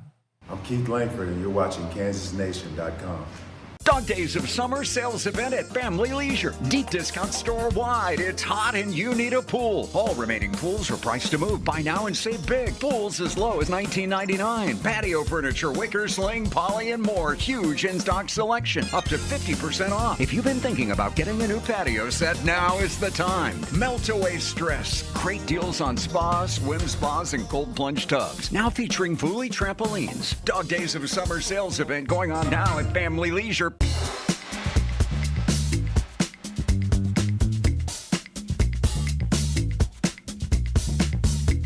Celebrate the summer with savings at Crown Toyota. BZ models, 0% APR with a $500 cash incentive. RAV4 models, 4.99% APR. 2026 Toyota Tacoma, 3.99% APR. Get into a 2026 Tundra for 2.99% APR. Together, we're elevating our potential, our pride, our traditions, and our dreams. Together, we're opening up a whole new world of possibilities. Elevate your University of Kansas experience with Jayhawk checking from Central Bank. Central Bank and KU, elevating together. Hi there, Gary Joslin with Joslin's Jewelry. I'm not the class ring company. I'm a mom and pop jewelry store for 42 years. We were recently voted the gold medal #1 jewelry store in the greater Kansas City area by Ingram's Magazine. Come see us at Jocelyn's Jewelry, 9529 Antioch. Jocelyn's Jewelry, the jeweler you'll recommend to your friends and family. Jocelyn's Jewelry, for the best that's yet to come. Miles Schneider is the Lawrence Citizen of the Year. He runs the operations over at Crown Automotive. Give them your business. If you're in the market for a car, you will not regret it. You can check him out on South Iowa here in Lawrence, or if you're not local, check him out online, crownautomotive.com. You can browse their selection online if you can't get over there. But again, I urge you to get over there. They've got a great line of new and used vehicles. So check them out, crownautomotive.com, Miles Schneider, and tell them the guys at Kansas Nation sent you. They helped us get started here at Kansas Nation. We cannot thank them enough. Time for Sports Stock Market. Ding, ding, ding, ding, ding, ding, ding. Dan, you were belly aching in the opening segment. That's usually, if somebody asked me, what does Dan do? That would probably be the word that I use. Just in general, you're a belly acher. Yeah. That's a noun. I'm a belly acher. happy-go-lucky guy. You just belly ache, man. I know. So Just a belly ache right acher. now about your car problems, or it's not your car problems this It's time. not my car problem. It's actually. I thought it was your dog. Oh, so is it your dog problems? Oh, I have dog problems. I also have a basketball problem. I have a black eye. If you have, it's probably hard to see right now because I played Tuesday basketball. Belly acher, I think, is a and word. Shout out to Perry. I think he watches the show. What's up, Perry? Didn't call a foul, and I have a black eye. So It's probably clean. it wasn't. I have a black eye. Whatever. I don't know. Shout out to Perry. I mean, he was solo reffing, so I can't really blame him. Plus, he's a really good guy. Stock's down on scammers, though. Oh, also, my dog ate my remote, so that's cool. So I have to use my phone right now. So stock is down on Mac. Gosh, what. Anyway, but yeah, stock's down on scammers because I now have to get a new credit card because somebody got my credit card information and they tried to spend, get this, $99 on SoundCloud. Of all the places. I don't. Can you spend money on SoundCloud? So somebody stole my credit card and decided, you know what? I want to listen to the worst rappers alive, and I'm going to pay money to listen to them for a year with my money. So now I have to get a new card, which just sucks. So you flagged it immediately, and they said, "Yeah, it was." Yeah, they said, "Yeah, I got an email that said, is this you? Did you spend $99 on SoundCloud?" I said, "No, that's not me. I did not spend $99 on SoundCloud. It ain't me." So that's unfortunate. Yeah, my dog ate my remote. I have a black eye. It's just not been a good week. But I think also, this is weird. My wife, I think, has signed me up to do a hay bale throwing contest tonight at the Douglas County Fair. What and why? She saw it online and she said, "I think this would be a funny thing to do." Okay, that's gonna be. You're gonna have a busy night because you're going to Kansas City for Shreyas Laddha's going away party, and then you're gonna be coming back for a hay baling, chucking. I think hay baled contest first, and then okay. Yes. So we'll see how that all shakes out. I feel like, and this is not a stab at you, but something tells me you're not going to be able to do it all, and you're going to end up going home and sitting on your couch. I'll do it all. Okay. All right. I want documentation. I'm not saying you're a flake. I'm not saying you're a flake. I'm not saying you're a flake. I just, I have trust issues. Why? When have I broken your trust?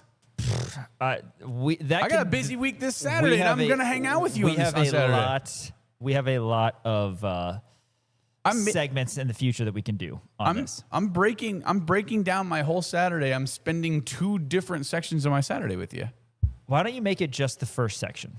Okay. So that way you don't have to worry about the back and forth. I'll probably see you. No, don't worry about the back and forth. All right. Hey, stock is up on Hollywood. So this is an interesting story. This actually happened on Friday, but I didn't get around to using it. So apparently, as you know, the New York baseball Mets, they like to wear black uniforms on Friday night Some of the best uniforms in baseball. Great The uniforms. black Mets uniforms. Great uniforms. So good. But apparently Emma Stone is shooting a movie where she's like a Mets fan or she works somewhere with the Mets.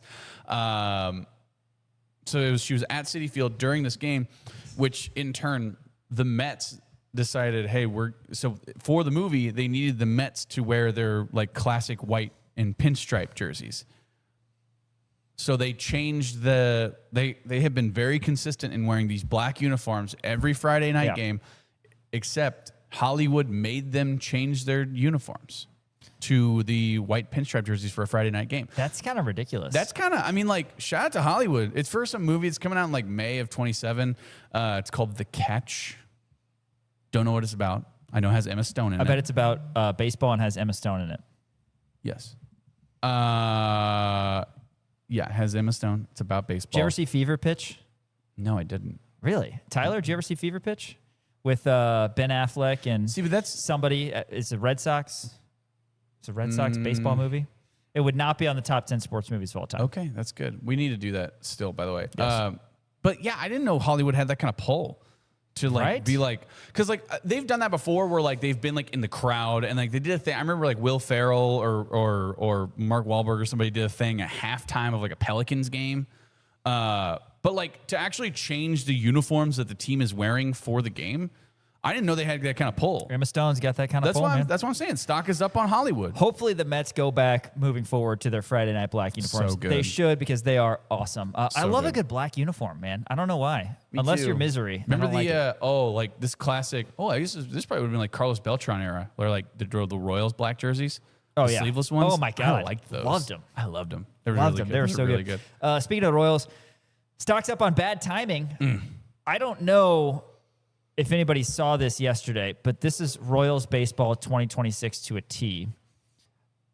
I'll get to the bad timing part here in a second, but the Kansas City baseball Royals, behind Noah Cameron, had one hit the Twins through 8 innings. Yeah. The Royals led 3-0 yesterday at Target Field.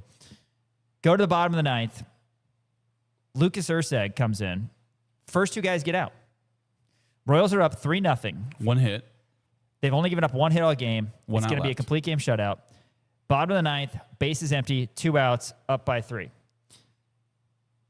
Urseg hits a batter with a pitch. Next guy, ground ball, base hit, center field. First and second, 2 outs. Still a little bit concerned, tying runs at the plate. 3-2 pitch to Josh Bell. Urseg misses inside. Now the bases are loaded. And even worse, one of the Twins' best hitters, Cody Clemens, is coming up. Cotrero goes to the bullpen, brings in the lefty, Matt Strahm. Strahm against Clemens, lefty-lefty. Bases loaded, Royals up 3-0. Bottom of the 9th, 2 outs. First pitch, strike. Yep. Next pitch, strike. It's 0-2. 0-2. 2 outs. The one thing you don't want to do, 0-2, because you're still up by 3. You don't give him something good to hit. Serve up a damn meatball. Strahm throws a meatball down middle to Cody Clemens. Walk-off grand slam. Yeah. Twins win 4-3. That was their 3rd hit of the game. Twins 4 runs, 3 hits. Royals 3 runs, 8 hits. Matt Strahm, who has been solid this year for the Royals, not spectacular, but solid, gives up a walk-off grand slam after Urseg loaded the bases. That was the first time a team hit a walk-off grand slam when down 3-0 since 2018. So that's the backyard dream for a kid. The bad timing stock market part of this is that literally this morning, the MLB Players Association put on their Instagram a congratulations to Matt Strahm for having 10 years of MLB service. Oh. So you can imagine what the comment sections are like that. So Strahm way gives to up a cap it walk-off off, grand slam, and then the morning after, congrats to Matt Strahm, 10 years of MLB service. Tough scene. Tough scene at Target Field. The Royals are 46-64. I mean, also, you know what's terrible, too? Are we going to have baseball next year? Yes. You think so? Yeah, they'll figure it out. I'm hearing a lot of people saying that their optimism is Well, low. do you know what Taylor Swift said? The haters going to hate. Okay, but like, do you really think that the players and the owners are going to come to an agreement? I think so. Yeah. Okay. I think. Hey, fingers crossed. I'm just saying what I'm hearing, which is on Twitter from guys, just random dudes. But I think it was Jeff Passan actually put out a tweet about it, saying that there's a lot of guys who, a lot of owners think that we're not going to be playing baseball next year. A lot of higher ups. I hope so.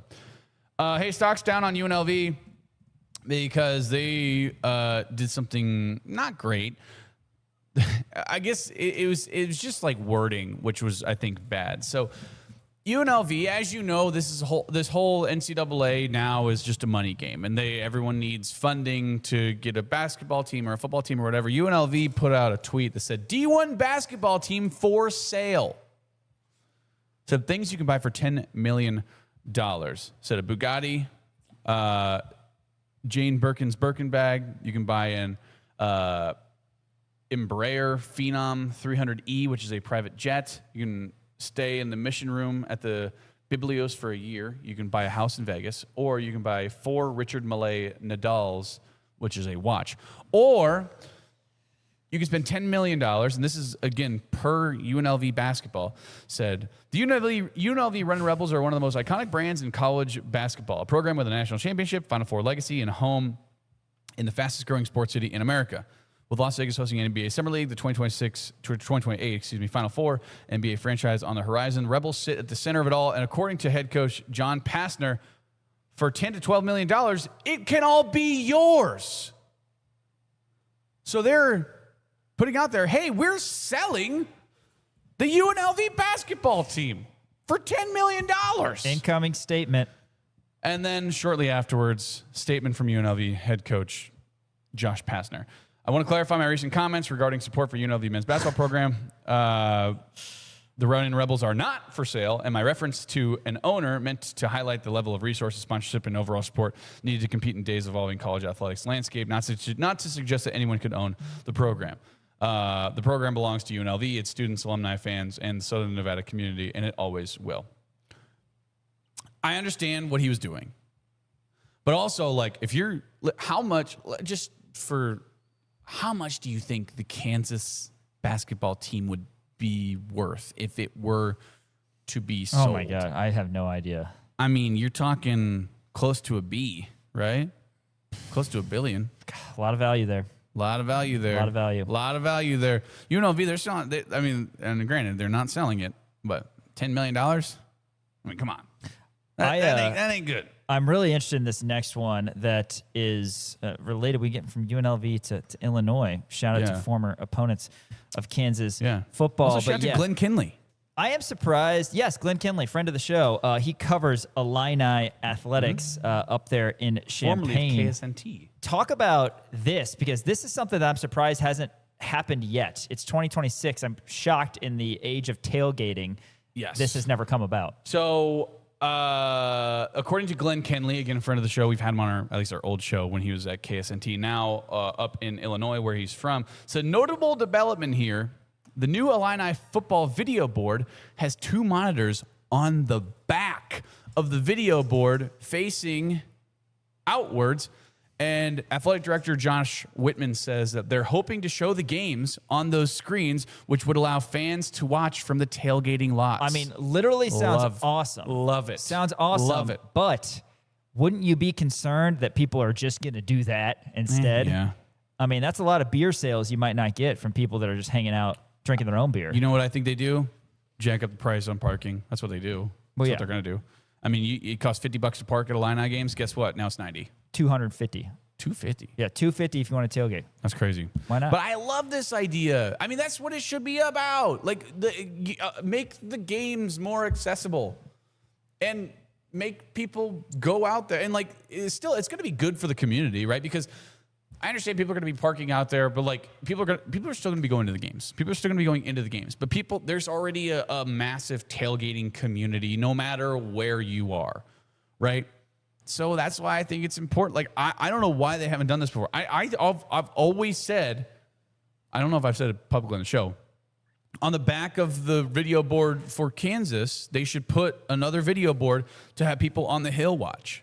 Because during the games, you have, like, boosters and a number of different people under those tents on the hill. I mean, there's still plenty of people who were able to watch the games from the hill. They were already watching it for free. Now you've blocked off their view with that south end zone seating. Pop a video board on there. Pop a video board on. Why not? Why not? I think that'd be a great idea. I don't know. I love it, man. I'm pro fan, obviously. I understand. They're not gonna make money. I'm pro fan. That's my jam. I think the fans deserve it. I love it. I love that idea that they're going to put video boards on the back of the thing so that people tailgating can actually watch the game. Do you ever? I know people. I don't know how the hell they've been able to do this, but I know people who've like brought TVs like to their tailgates. It's awesome. Yeah, and we great. do that for Chiefs games all the time. The 325 Chiefs games. What do you plug it into? I don't know. That's the thing. That's why I don't know how it works. Some vehicles have power. Like it's a new thing. I guess like the cigarette lighter might work. That Some cannot be whole outlets. Oh yeah. All right. All right, let's move on. Maybe. All right, let's move on. Stock is down on logos. We actually have 3 different pictures here that I want to put on the screen. The Monster Big 12 logo is here, and it's worse than I thought. There was like a bunch of fan mock-ups where like the Monster logo was like behind the Big 12 logo. I kind of liked that one, but instead it's just a big long rectangle with a Monster logo and then the Big 12 logo, and they're 2 separate logos. It's bad. I don't like it at all. Maybe they're still fine-tuning it. It's on the ugly. It's on the court. It's on Texas Tech's field. Yeah, when have they ever changed a court or a field? It's on their patch. It does look bad. It's horrible. There's ways to make it tasteful, but that's not tasteful. Reddit CFB has a rendering that doesn't look terrible, but it's on Baylor's uniform, which is like the one team that it would maybe not look terrible. Right, because green. Yeah. Yeah. So I get that. But like Arizona State, I saw that I think we have that picture up. Yeah. Like they put that patch and it looks really bad. Yeah. And it's bulky. It's like 4 by like 12. I don't know, man. I just whatever. I'll get used to it. I got used to the FNBO on the court. I got used to it. I'm going to get used to the ripple patch. But that one's tasteful. Again, that's what we talked about. Like, that one's tasteful. They at least matched Pantones. But there's going to be a bright neon green patch, and it's just going to be, I don't know. Stocks up on men in makeup hating on pedicures, right? Yeah. That's my big takeaway from this story about Dan Orlovsky, John Summerall. What's your men in makeup? Oh, yeah. He was because Orlovsky, who is on ESPN, whatever show Up. that is,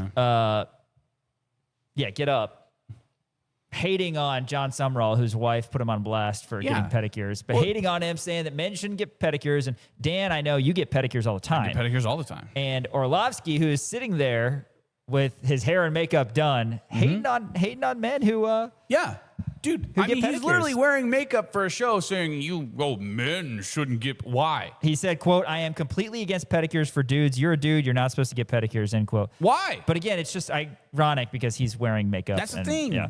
Absolutely. He's got, by the way, the worst haircut in the world. He looks so bad. Got a little fade situation. But everybody, by the way, if you watch the Get Up clip, everybody's like, dude, you're wrong. Like, stop being so weird.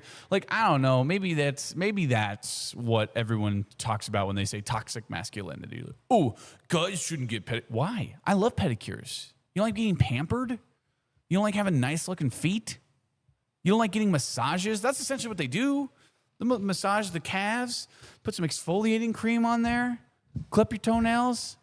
It's a great time. Have you gotten a pedicure before? No. You should. Are you against it? I'm not against it, but I also don't necessarily have it on my calendar. You should. I think you should book one. You know what? Your birthday's in February. For your 36th birthday, I will get you a pedicure. Okay. Maybe for Christmas. For Christmas, I will get you a pedicure. Okay. And you're going to give me something else for my it. birthday then. You're going to love it.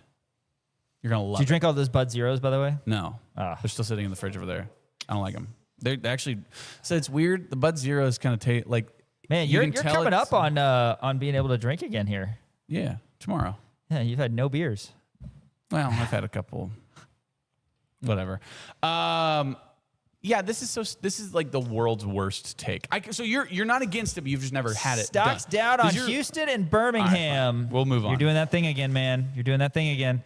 What All thing right, tell again? me about Houston and Birmingham. Let's be up to date on this. I will get you up to date. So the UFL making some changes to their cities and relatively big ones too.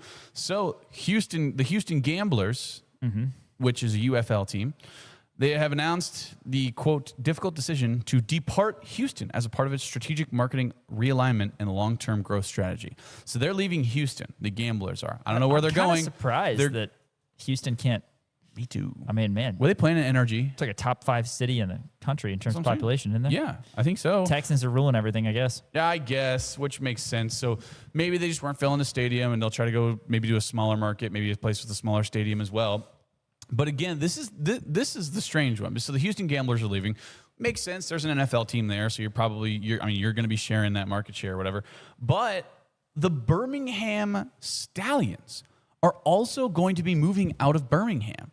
Which the Birmingham Stallions, if you know anything about the UFL, they've won like 4 of the last 6 UFL championships.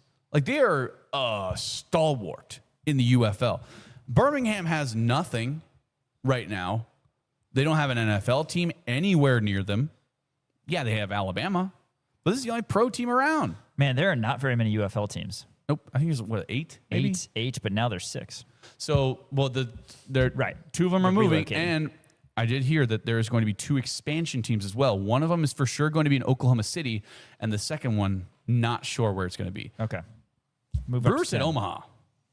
Omaha? I wouldn't hate that. Hey, they would probably embrace it. Absolutely, they would. Now they don't. I don't know if they have a stadium that could fit them. Right. Maybe they play in Charles Schwab Field, make it like the old Coliseum in Oakland or whatever. Maybe they go to Oakland and utilize the Coliseum, the That's stadium true. that you love so dearly. That's true. This is crazy though. That Birmingham Stallions have been so good, but again, this is pro Football Talk. They said that they're having trouble filling a stadium. They said they play in a stadium that seats 47,000. And they just can't fill it, even though they keep on winning the UFL every year. They just don't have the backing for it. I think that the UFL just doesn't have the backing in general. And I think that they need to full on be like, hey, we are just a developmental league for the NFL. I think that's what they need to pivot to. I agree. Instead of trying to be the direct competitor, I think they need to partner up with the NFL. And that's how they stay around. Let's be honest, nobody follows the UFL. So No, absolutely not. I mean, yeah. I honestly, when Jason Bean was playing, I would see highlights. people do on love DoorDash, Twitter. though. People do love DoorDash. This is weird. Not a lot of information is coming out about this, but DoorDash put out a tweet where there's like a DoorDash red case on a, what are they called? The conveyor belts that bring your luggage on from airports. Yeah, what is that thing called? Is it called a conveyor belt? It's called the little round where your baggage claim is. Yeah, baggage claim carousel. Carousel, yes. There it is. Yes. Carousel. Apparently, they're starting to do DoorDash Air. This is coming soon. DoorDash Air. Ooh. Now, Drone delivery. I don't know if you know Drone delivery. about maybe. I don't know if you know. Here's the thing. If I'm really craving Lou Malnati's from Chicago, deep dish pizza, how am I going to spend $500 to have it shipped to me and get a cold deep dish pizza? Somebody will. Somebody I don't know if will. you will, And you know but- what? They're going to do it one time and say that was a waste of money. How could this be feasible? How could this be like an actual thing? I genuinely don't understand it. That how this business model cannot Need be. more information. Food is perishable. Unless you're getting canned goods, which you can get, by the way, at a grocery store. This doesn't make sense to me. Who the hell is flying in food that's been cooked? Unless it's frozen and you have to cook it yourself. But then again, go to a grocery store. If anybody, and I guarantee there's going to be somebody who does this, somebody's going to use DoorDash Air to get McDonald's. You're going to use it for Buc-ee's. No, but they're building a Buc-ee's. They're building a Buc-ee's in Kansas City, so I can just do that. All right, if you can be patient enough. I want more information on this. who I want is to know going if to it's utilize drone this? delivery or what it is. Who's But going to utilize people, they have gotten people to pay an ungodly amount of money for regular DoorDash, so there will be some people who do this. But guess. we need more information on it. Yeah. Hey, One more thing here. Yeah, stocks down on resumes. This is absolutely one of the craziest things that I've ever seen before. So Jordan Zeitz, apparently he is the CEO of an AI company called Lemon Lime. Hosted an event, said 7 people left our party with a permanent tattoo. He said, we hosted a YC startup school after party at the Lemon Lime office to meet exceptional people and to find out which of them are just as crazy as we are. That's why we brought an actual tattoo artist to our party and offered an instant interview to anyone who got a lemon lime tattoo. Morally, this is like one of the worst things I've ever seen in my life. Are you kidding me? This is what you have to do to get a job now in Silicon Valley, is to get a permanent tattoo. And that's not even to just get the job. That's to get a job interview. It's absolutely insane. They did put out a tweet. Jordan Zeitz said, I messed up. After our YC after party, we offered free tattoos and said that we'd be happy to interview anyone who got one. What I thought would be a fun, memorable way to meet people was in reality reckless and instead came across as tying a permanent tattoo to a job opportunity. Because that's literally what you just showed said. Poor judgment, which is literally exactly what you said. He said, even though participants chose their own tattoos and no one was asked to get our logo, I should have understood the pressure and power dynamic created by connecting tattoos to hiring. That's absolutely right. It creates a power dynamic where it's like, okay, I will do literally anything. I will get your logo tattooed on me. Branded like cattle. Yeah, right. That's a great, Elijah, a great comparison.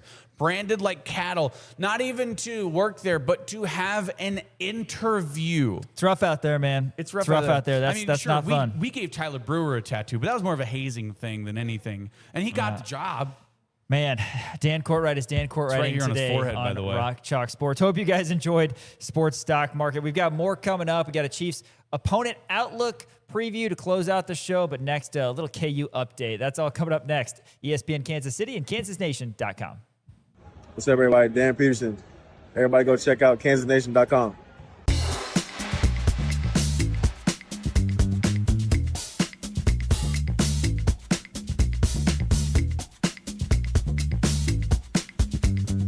Get 0.9% APR or a $3,500 customer bonus on 2026 Atlas models. 2026 Atlas Cross Sport 3.9% APR or $3,500 customer bonus. 26 Tiguan models now 1.9% APR or a $2,500 customer bonus.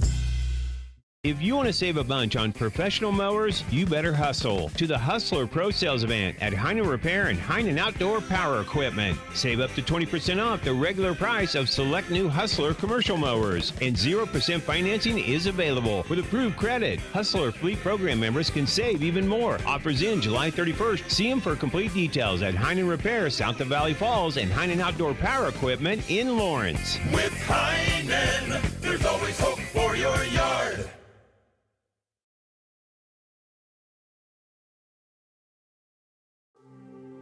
At the heart of a city lies the restless, the visionaries, the bold. You made the bet. You took the risk.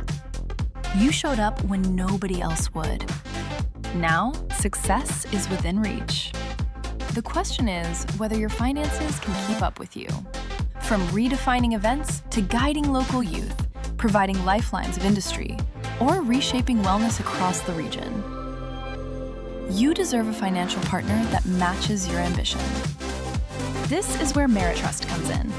Local people, real relationships.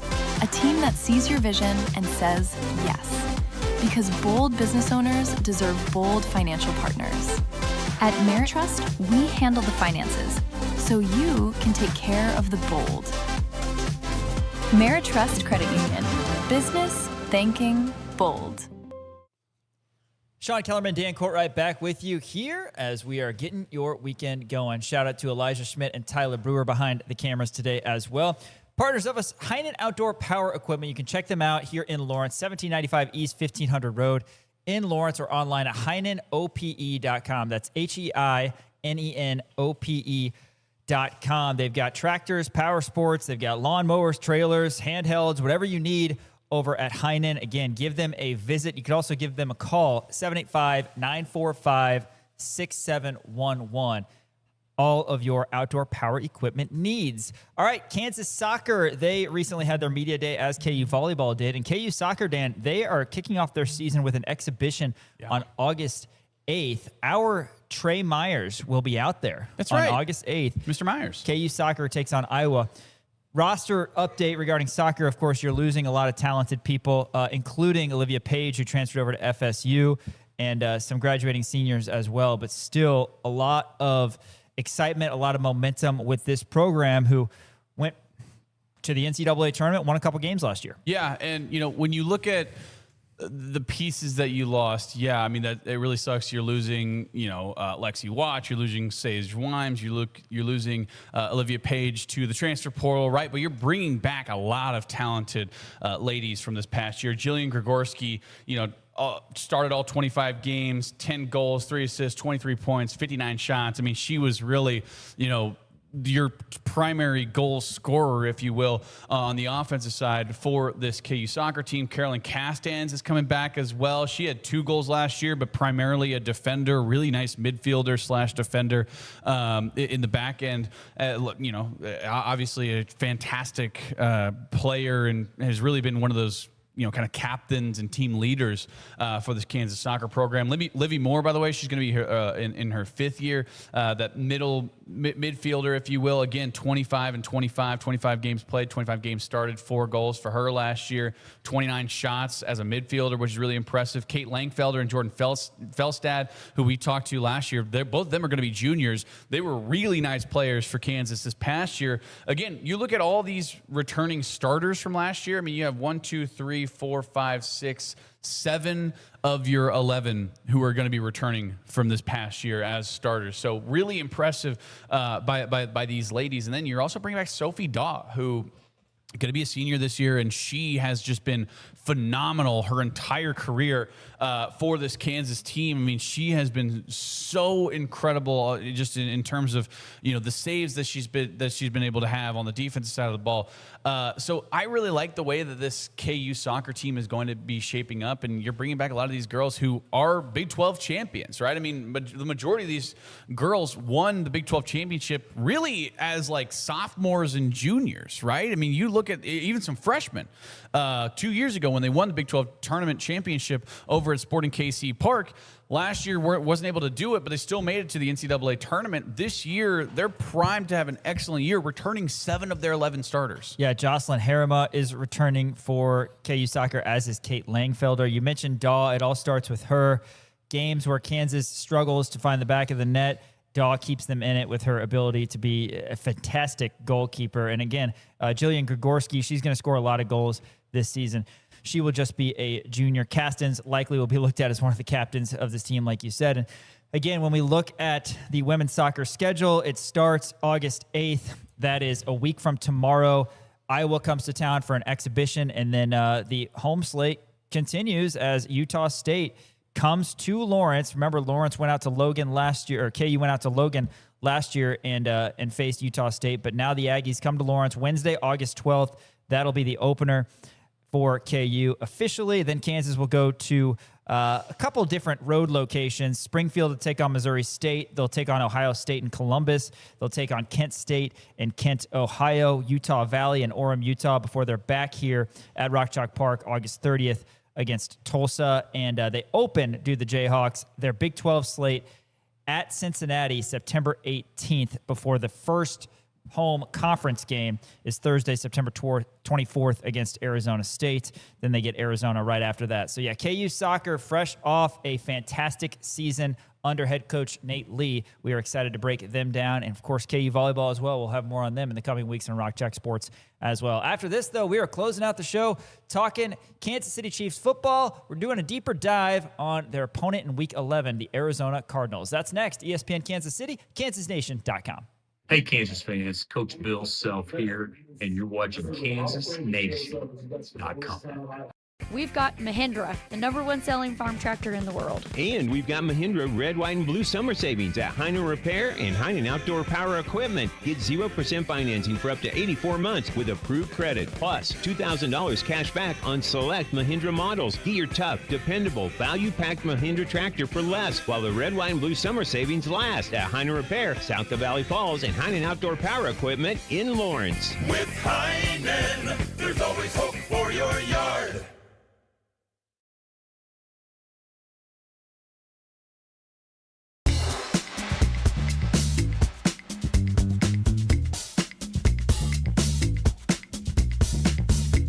Celebrate the summer with savings at Crown Toyota. BZ models, 0% APR with a $500 cash incentive. RAV4 models, 4.99% APR. 2026 Toyota Tacoma, 3.99% APR. Get into a 2026 Tundra for 2.99% APR.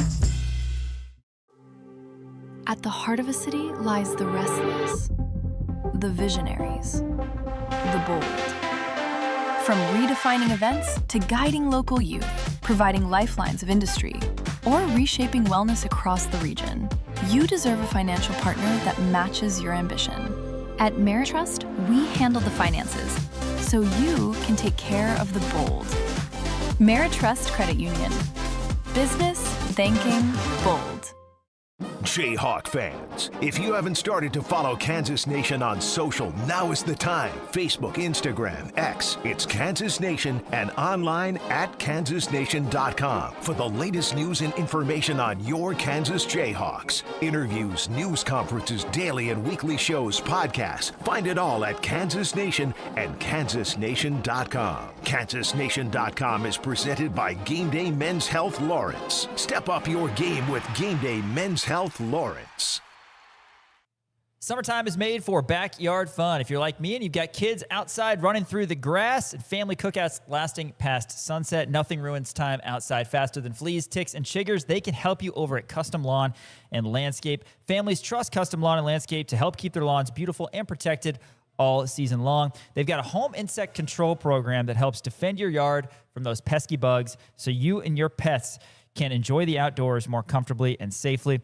Right now, when you sign up for the season, your first application is absolutely free. That's right, absolutely free. Your first application, customlawn.com. Go ahead and get that scheduled now. Make sure that these months going into fall, your lawn is protected, your family is protected as well. Helping you love your lawn without the bugs, Custom Lawn and Landscape. Well, we have reached week 11 of the Chiefs football season on our opponent outlook, and that means we are looking at the Arizona Cardinals, who have the longest odds to win the Super Bowl of any team in the NFL. They are plus 50,000 to win the Super Bowl for a lot of reasons. Number one, they don't have good players. Number two is that they are in a division that is loaded with good players. The Seahawks last year won the Super Bowl. They went 14-3 in the regular season. The Rams and the Niners both went 12-5, and the Arizona Football Cardinals went 3-14. In fact, the last 4 years, the Cardinals have a combined record of 19-49, which is the worst 4-year stretch in franchise history since moving to Arizona. They did have a couple early draft picks that are enticing. They got Jeremiah Love in the top 5. We know they have some talent with Melvin Harrison Jr. and that sort of thing, but a long way to go for the Cardinals to compete. Yeah, I mean, as of right now, you look at the quarterback situation, right? I mean, you could talk all you want about their skill position guys. Marvin Harrison Jr., nice player, had 600-plus yards last year. Trey McBride, really one of the best tight ends in the league, I would say. I mean, really probably the only bright spot of that offense from last year. 1,200 yards last year, 11 touchdowns. Michael Wilson was a 1,000-yard receiver. I mean, another guy who scores a touchdown when you need Marvin Harrison or Trey McBride. Michael Wilson gets in. Classic Michael Wilson, parlay killer. Other than that, I mean, not a lot of glowing reviews. Amari DeMarcado was really nice for them, but now he's on the Chiefs. And then, like you said, they got Jeremiah Love, which they really needed a running back. Michael Carter was really their top running back from last year. But again, I mean, you look at the at least the pass catchers that they have should be relatively nice. But they have Jacoby Brissett getting them the ball. They do have Gardner Minshew as their second string. Carson Gardner Minshew Beck still has maybe some juice left in the tank. Carson Beck played in the national championship last year. So there is that, It's hard. If you're an Arizona Cardinals fan, it's hard. It's got to be hard to be any kind of optimistic. And here's the thing, you probably live in Arizona too, so you can't really get into gardening if you want to get another hobby, right? I mean, just clear your Sunday, start drinking or something. Just don't even turn on the games, because it's probably going to get a little ugly this year. They did get Kendrick Bourne, who was a nice wide receiver. That should be okay. Devin Duvernay, I'm still kind of high on him, which is weird. That's just one of those guys that I'll just never. Devin Duvernay. He was fun at Texas. Yeah, he was fun at Texas. Josh Sweat had 12 sacks last year, but he's out as of right now. Hasn't been participating in fall camp. On the defensive side of the ball, I mean, really the only other guy they have is Budda Baker, who is getting a little older, but still a lot of fun. this Cardinals team is going to be really bad, and this is going to be one that the Chiefs absolutely have to not only win, but I think dominate, just because this is going to be a part of the schedule where the Chiefs are going to be in playoff contention. They need to keep their foot on the gas. They need to get a win, and they need to gain momentum out of this game. It would be hard because if you beat the Cardinals, but you only beat them by like a touchdown, then things can get a little shaky there. Yeah, it could. And again, I think that you look at the Week 9 game that we talked about a little bit earlier with the Jets is kind of a trap game. I had the Jets covering in that game just because the Chiefs are coming off a tough stretch. The first 4 games, you got to go 3-1. We said that many times, but that means winning against the Dolphins and Raiders and splitting against the Broncos and Colts in all likelihood. If Mahomes is playing, which everything is pointing toward him playing, you expect to go 4-0 because the games against the Broncos and the Colts are at home, and the games against the Dolphins and the Raiders are against the Dolphins and the Raiders. So you have a 4-0 potential right there. Then you've got 4 hard games on paper, then these 3 games. And then next week we'll continue this outlook because it gets really difficult beginning Week 12, Dan, when you look at this Chiefs schedule. And that's going to be down the stretch. So this is something that if you call it, bam, after the Cardinals game is Week 11, there's 10 games right there before Week 12. I mean, you've got to bank some wins. I mean, you got to bank 8 wins in that stretch because beginning Week 12, it gets really hard. Yeah, like you said, Week 12, I mean, you have a 3-game road stretch against a few of the toughest teams in the league, right? You're facing off against the Bills. Obviously, the Bills are going to be very good this year. You're at the Rams, who to me feel like, as of right now, the Super Bowl favorites, right? The Bengals could be really good. Now, their defense is going to be really bad, but still they have T. Higgins and Jamar Chase, and if Joe Burrow's healthy, and, you know, I think that they are going to be a really nice team, and plus you're in Cincinnati, and they have a weird beef with us. Then you got the Patriots after that. Now that's at home, but that 4-game stretch right there, really 5-game stretch, because you have the 49ers, who actually, by the way, just got Deebo Samuel again, signed him for $7 million. I know, big deal, but still, he's a good player, and I think he fits into that system well, and we've seen it, right? Imagine, close your eyes and imagine Deebo Samuel in a 49ers jersey. Can't do it. Can't do it. I know, it's going to be tough, right? You have a 5-game stretch right there, and then obviously you close it out with the Chargers and then the Raiders. Chargers are going to be good. Raiders are terrible. I like the fact that you close out with the Raiders, but there's a 5-6 game stretch right after this Cardinals game. That's why I'm saying you need to keep your foot on the gas and gain that momentum. You need to lay the hammer down against this Cardinals team because of the fact that you have a very difficult stretch, especially those 3 road games back to back to back right after that Cardinals game. It's going to be really tough. What do you think Kenneth Walker does in terms of improving the Chiefs' pass game? Because they haven't had a legitimate threat as a running back in quite some time. Yeah, I think that, I mean, you're absolutely right. I mean, I just saw a clip today on Twitter of Isaiah Pacheco just absolutely missing a hole where it was supposed to be an outside run. He runs inside, and Josh Simmons is out there sealing, and he sees Isaiah Pacheco run in front of him. He goes, "What are you doing?" Right? So Kenneth Walker obviously has better vision, and I think it's going to open up the wide receivers more. And again, you can just look at this as kind of the similar way you can look at the KU football team, where if you have Kenneth Walker, who's a legitimate threat between the tackles and in the passing game, they're going to load up the box, which means the other guys are going to be getting open a lot more. So I think it just spreads out the field a little bit more evenly, and you have a legitimate threat as opposed to Isaiah Pacheco, who was a terrible running back, and then Kareem Hunt, who's just a 3 yards in a cloud of dust guy. Yeah, 3 yards in a cloud of dust. That's Kareem Hunt, right? Hey, that's our outlook on the Arizona Cardinals. Not much to say on them other than the Chiefs need to win that game and win by a lot. That would be our preference. Hey, that's going to do it for Rock Chalk Sports this week. Big shout out to Elijah Schmidt and Tyler Brewer behind the cameras today. For Dan Courtwright, Sean Kellerman saying, make sure you join us next week. KU football fall camp starts next week. We officially have entered the best time of year. Thanks for tuning in. We'll catch you 4 to 6 on Monday for Rock Chalk Sports, ESPN Kansas City, KansasNation.com. I'm Tyson LeBlanc, and you're watching KansasNation.com.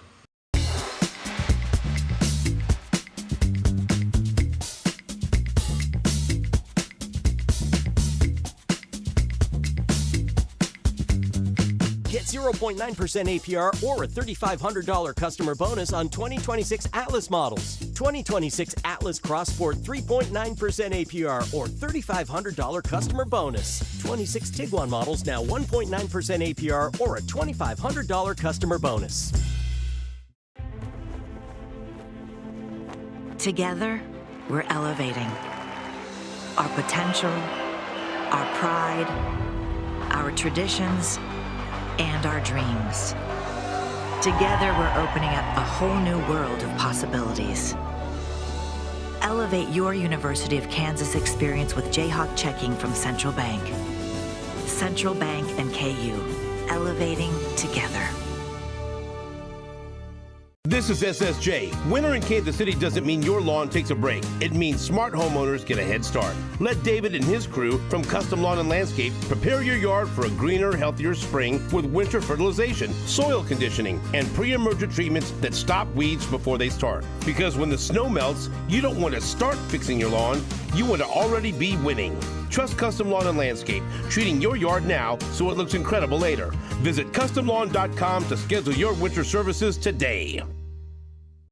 Jayhawk fans, if you haven't started to follow Kansas Nation on social, now is the time. Facebook, Instagram, X, it's Kansas Nation, and online at KansasNation.com for the latest news and information on your Kansas Jayhawks. Interviews, news conferences, daily and weekly shows, podcasts. Find it all at Kansas Nation and KansasNation.com. KansasNation.com is presented by Game Day Men's Health Lawrence.